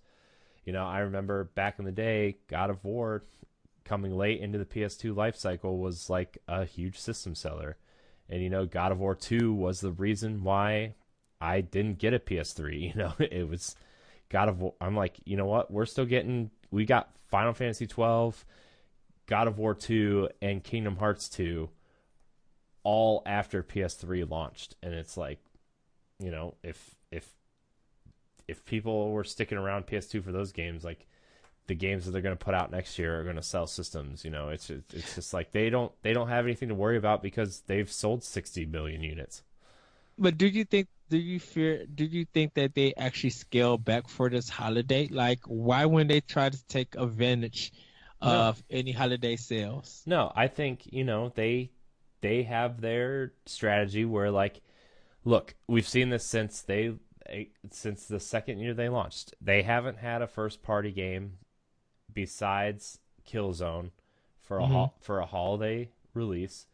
They've done super well in the February to May area for their first party, and then they let their third party marketing and their third party support speak for itself in the fall. Like, that's their strategy. They're sticking to it. And, you know, maybe, and they have so many games on their plate that, yeah, next year they're probably going to have some sort of Sony published game for the fall. That's just how their lineup's going to work. Spider-Man, I'm guessing, is going to be that game. You know, that's a huge property. Like, Spider-Man sells a ton of toys, a ton of costumes, all kinds of stuff, you know. So, you know, my nephew's obsessed with Spider-Man. He doesn't even know what video games are, and he saw that trailer and was like loving it. You know, he's obsessed. So, like, Spider-Man's going to sell systems on its own. God of War is, like, the changes they made is going to sell systems, you know, and they've done well for themselves selling games in the spring. And, you know, I think Microsoft is kind of looking at that tactic and saying, maybe, you know, we've got Assassin's Creed Shadow of War this fall, Forza, PUBG is the huge one for Microsoft this fall. Like, yeah, we have the second and third party games this fall. That's why they push Crackdown. They're like, look, let's push it to February or March. We've got a strong spring with Sea of Thieves, Crackdown, and State of Decay. You know, we're looking into fall after E3 with Halo 6 and whatever else they've got under their belt. I think Microsoft is actually learning quite a bit from Sony.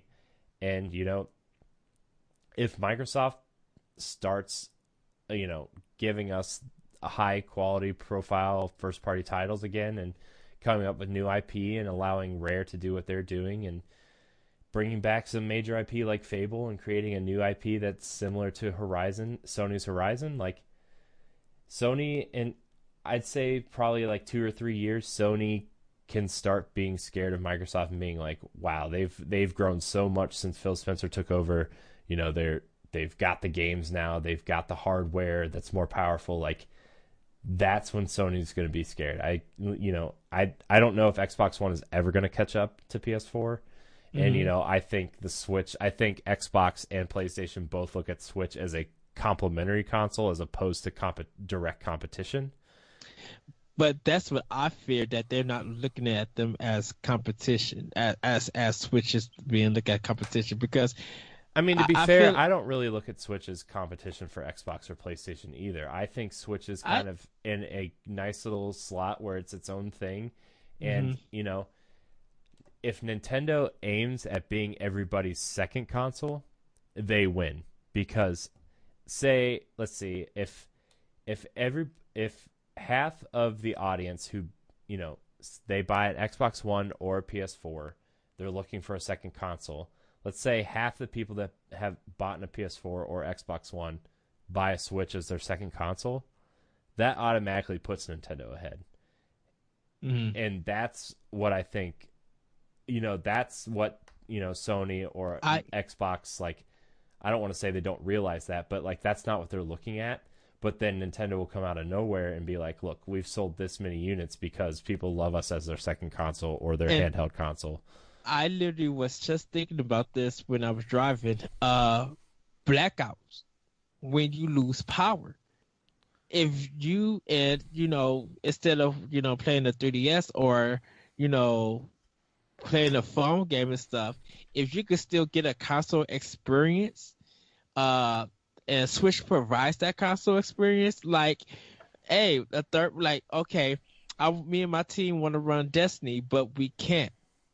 But let's just say you have some local friends who got Destiny, and if that game was on Switch and y'all all just got together, maybe there's a McDonald's that's running somewhere that's still functioning. And while you guys are waiting for power to come back, you guys could probably play in a car.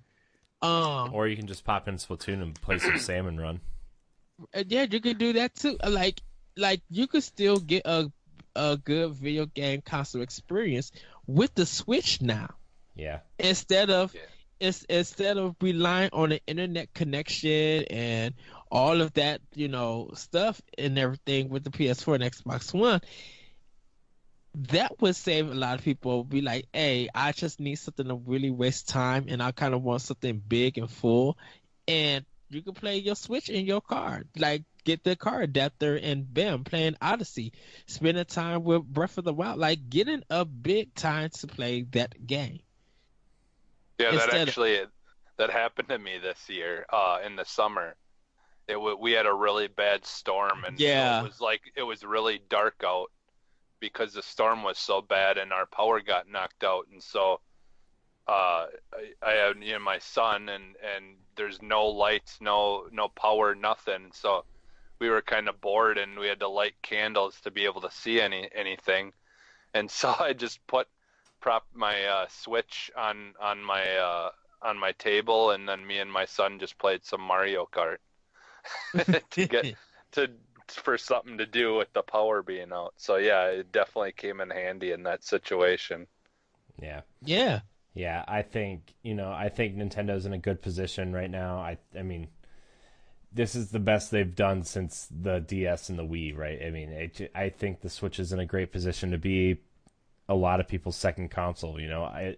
I've told you before, so many people who wrote off Nintendo after the GameCube even, like, are coming back for the Switch because of how good it is. A lot of people I work with, they N64 and GameCube were like their first console, because I work with a lot of teenagers and kids working in a restaurant, and they were all up in 360 for Call of Duty and Halo, and now they're coming back to Nintendo, and it's like really cool to see people come back. And that's where Microsoft and Sony should take notice and be like, wow, Nintendo's doing something really cool and different and has a lot of quality software right now. Maybe we should look at them as a competitor. But right now, Sony even came flat out said, like, we don't see Nintendo as a competitor. We see them as a complement to the PS4, which is basically saying, hey, our handheld sucks, so go buy Nintendo's.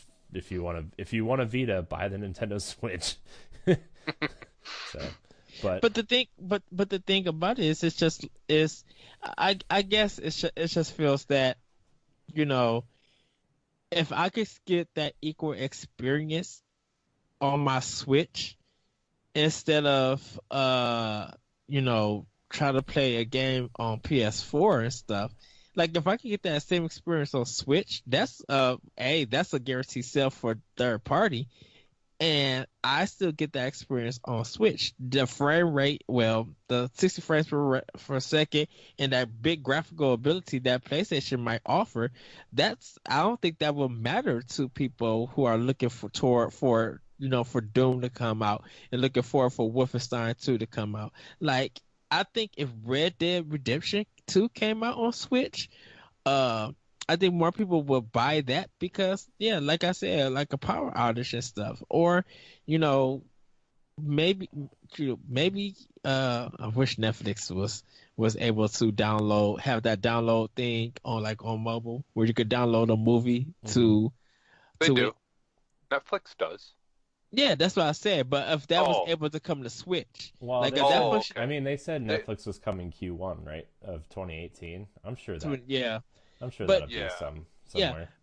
But if the download part where you could download a movie from Netflix to your Switch, if that was able to come, and let's say you do have a power outage, but you could watch your movie, that Netflix movie, on your Switch with your family, that would actually jump up the people wanting the system more over PS4 or an Xbox. And so that would definitely now to me personally, I feel like that will definitely put competition into Sony. Like, you just can't be like, well, it's a system that complement. No, if no one is talking about your system and you're not really seeing the same movement of your system like you were seeing when you first came out, you start getting worried. You were like, okay, now how we get our system back on getting a hot streak? Because with the system that we thought that was complementing us, that thing is still on a hot streak. And if that goes into next year still being on a hot streak and our system sellers are slowing down, it's not complementing no more. It's competition. So what are you guys as Sony gonna do to get back to where you feel like it should be complemented? And Switch kind of has that threat over Sony right now. So I think Sony needs to be worried. They need to be they need to yeah, they can have all the biggest games and stuff, but like I said, Sony will put that game out. They might market it for like 2 weeks, and there's no talk about that game no more.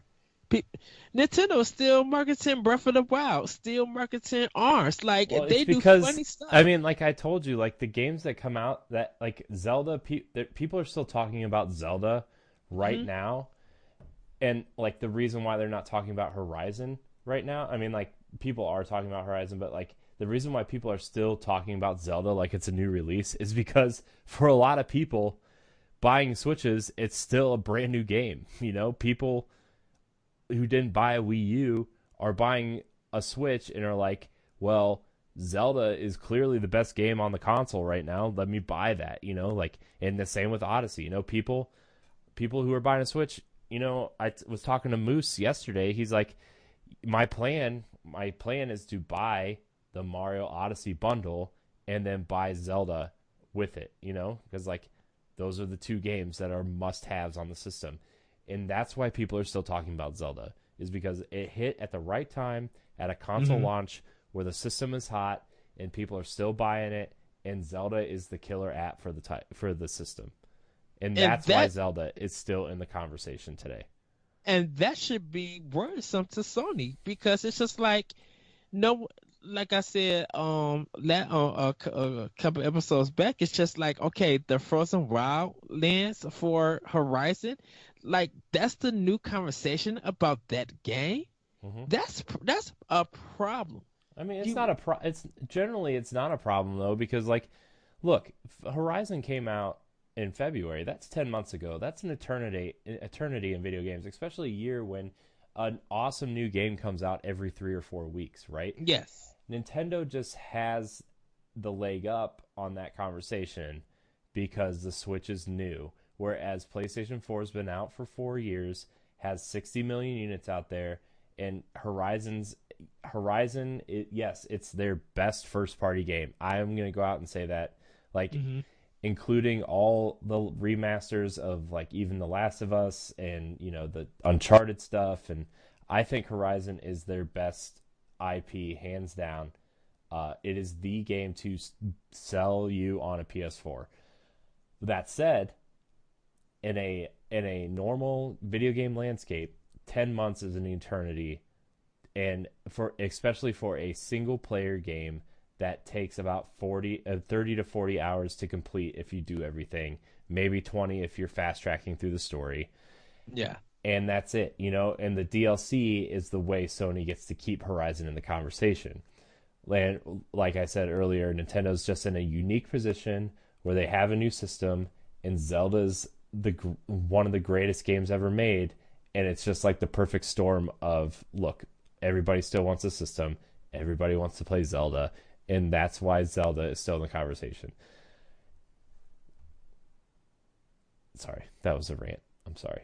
No, that's good. That's good.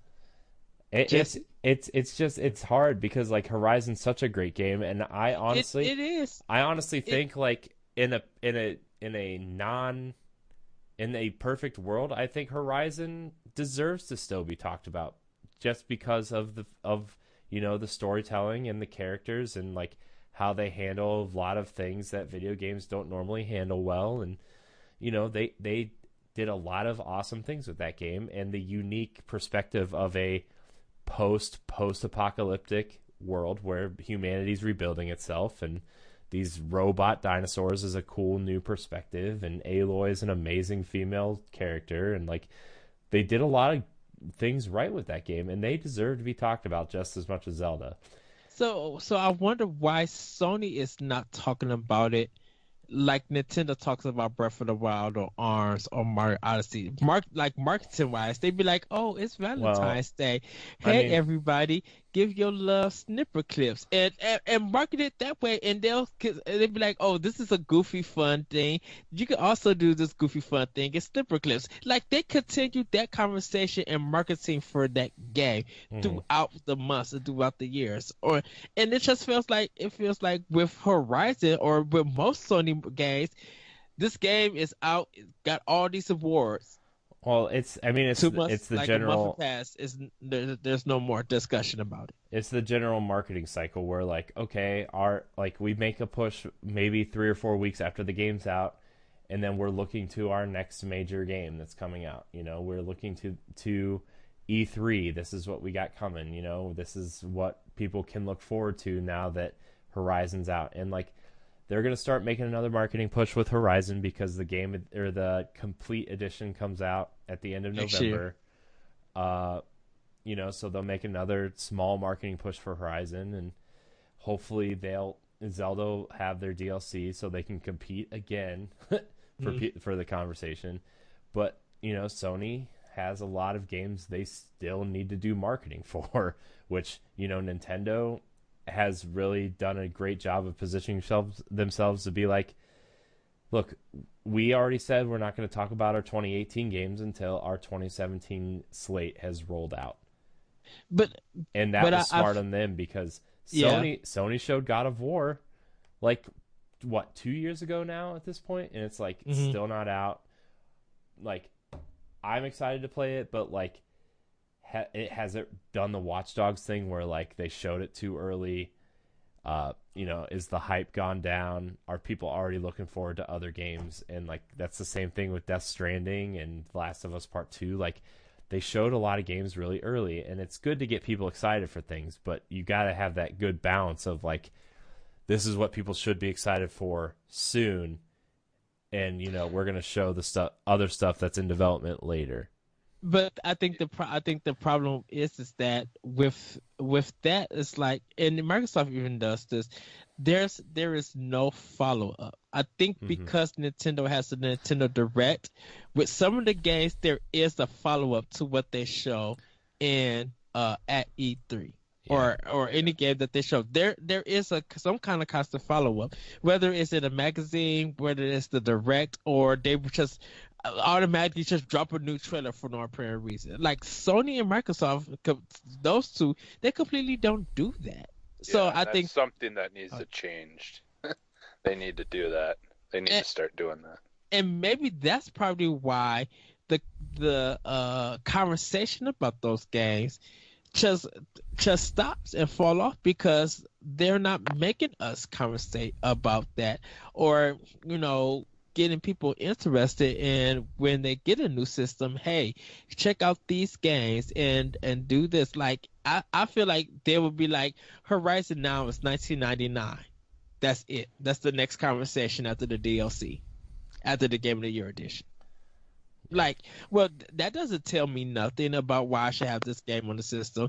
Where Nintendo is looking at every opportunity that they can to market different stuff. Look at how they did Yoshi's Woolly World and stuff. They was doing trailers and funny commercials to market Woolly World. And if you go back and you look at those trailers now, you would probably still laugh and be like, you know what, I really might want to go get Woolly World, Yoshi's Woolly World.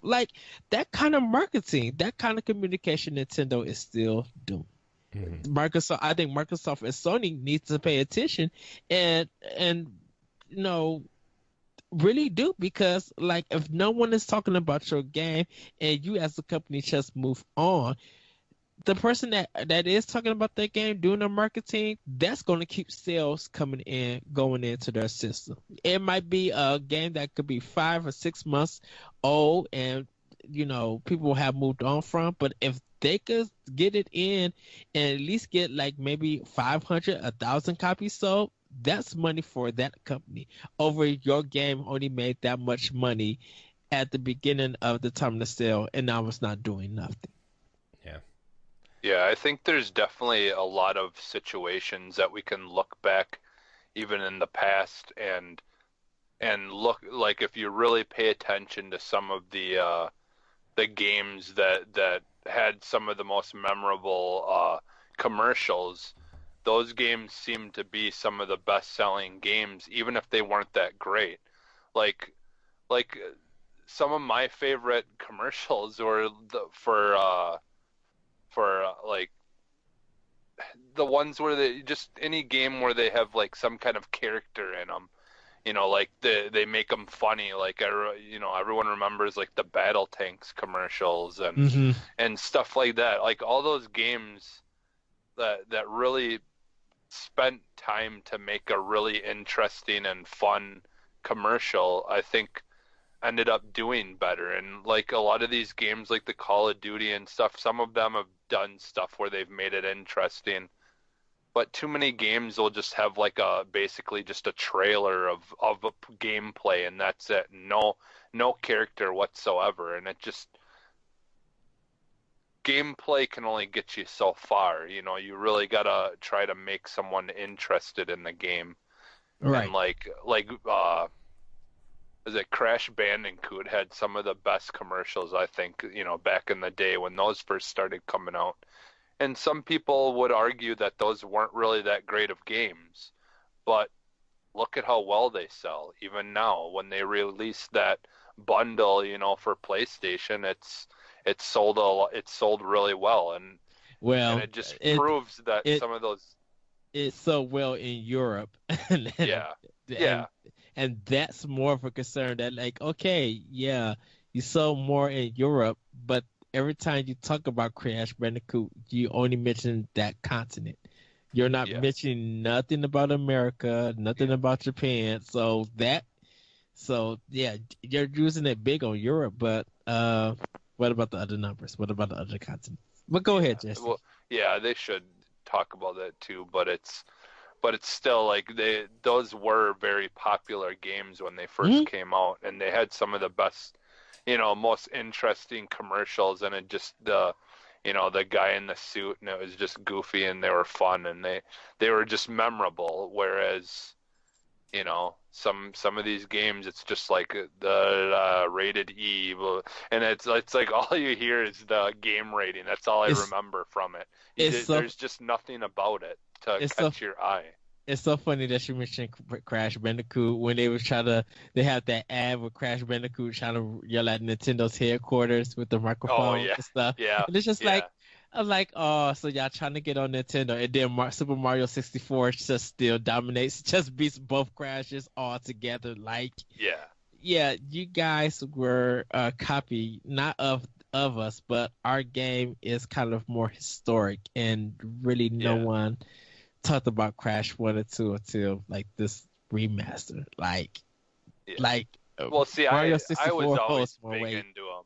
I was always big into them. Like everyone that I knew, like my sister is like obsessed with Crash Bandicoot too. But yeah, I guess it's just a kind of maybe just my experience. But those were some of my favorite games, like on the PlayStation. It's funny, you know, with Crash Bandicoot never shows on 100 games of all time.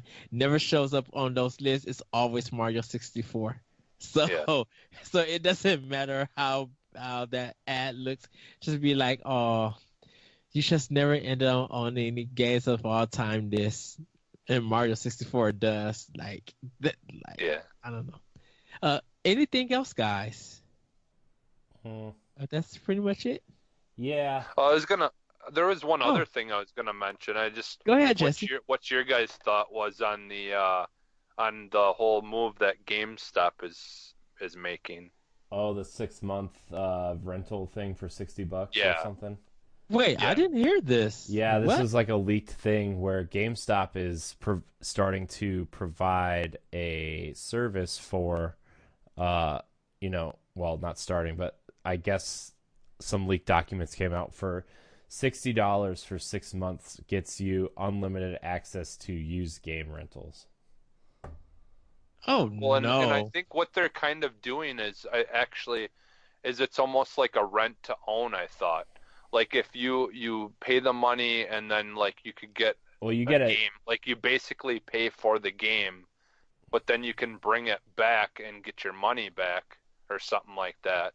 I thought it was something like that, but the thing I saw was I don't. $60 for 6 months. You get Oh, unlimited access, and then like if you have like the elite membership and the this pass, you get like a if you end up wanting to keep the game, you get like a 40% discount on if you want to okay. keep the game or Oh something no. like Why that. why not just buy used?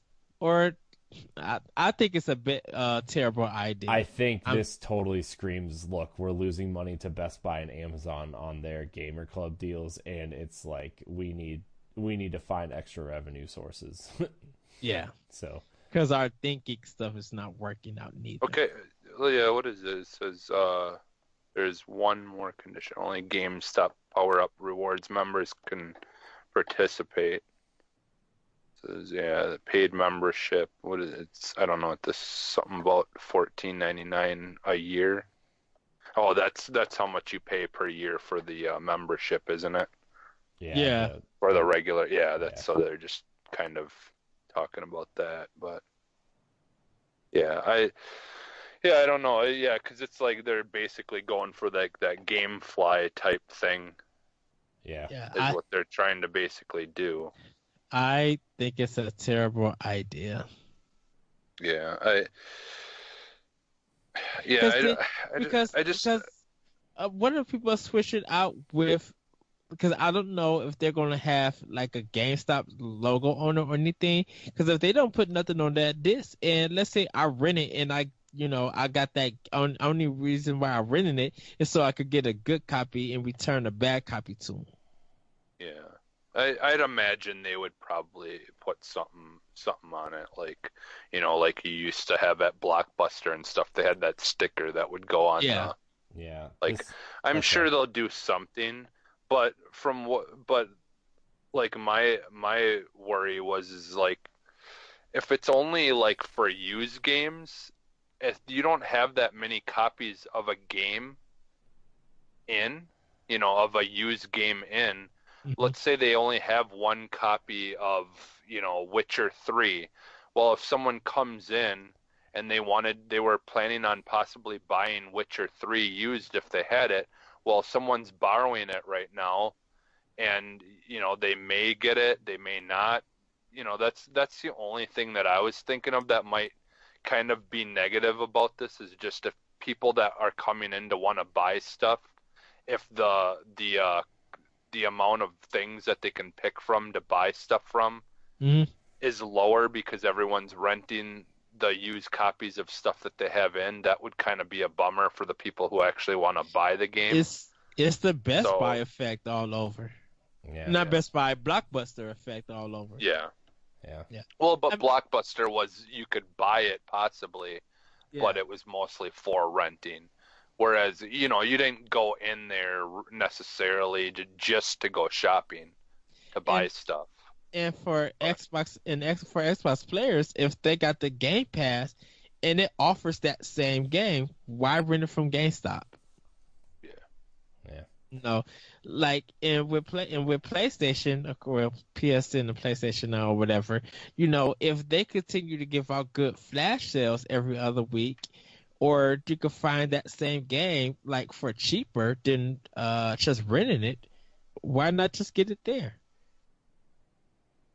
I think there's alternatives to play a game uh that you're interested in.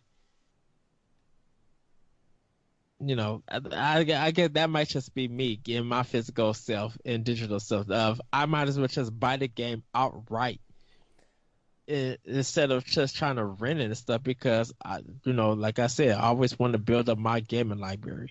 I don't care about renting a game. I want to own it. Yeah.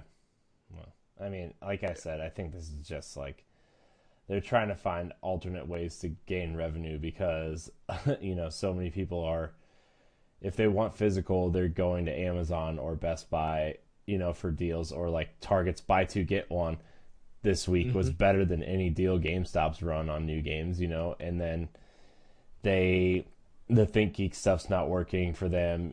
Publishing games is a so-so effort for them. Like they need extra revenue if they want to stay relevant. So this is just probably another so-so idea for them. And I mean, we'll see if it works or not. But I mean, like Jesse said, like I think a lot of people that do this are going to be mad when the games they want aren't there. Like if you go in with a list of 4 or 5 games and they're kind of popular games and they're not there, especially if you want to go rent Nintendo titles, because a lot of Nintendo titles aren't ever there, used. Right. So. And then if you want to get their buy two get one free on the used games, and the ones that you want are gone. Yeah, that's going to run into issues on their other, like their big summer clearance sale, their buy two get ones 4 or 5 times a year. Like I think this honestly might cause them more problems than it will good in the long run.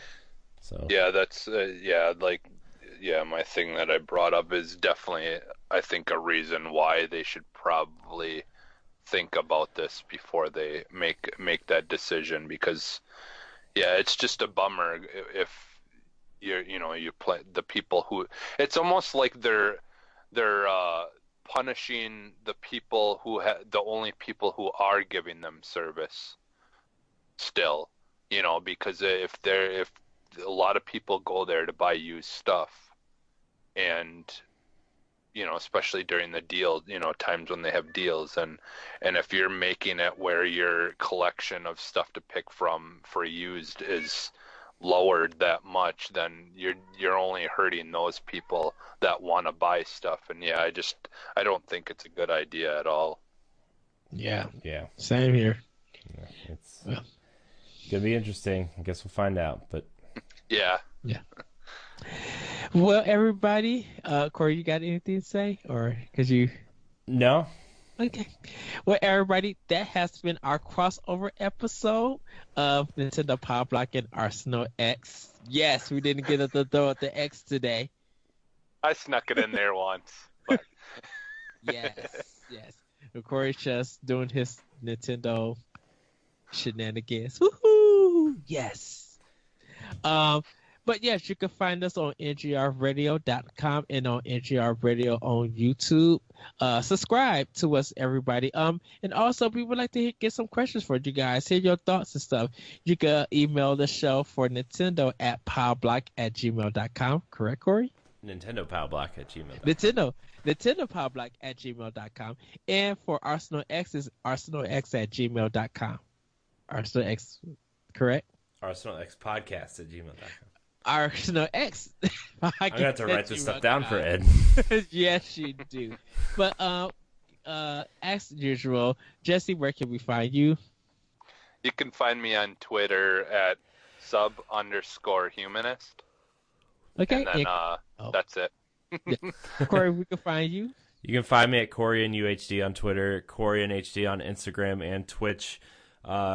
After I get a couple things done for my wife and her business, I'm going to start really streaming, especially some Switch games. I want to start streaming Switch games and, Assassin's Creed and Wolfenstein. So those will be coming up shortly. I know I've been promising streaming for a while, but there's been some issues that I just got to get these projects done for my wife's company first before I can start streaming again. So, that's about it.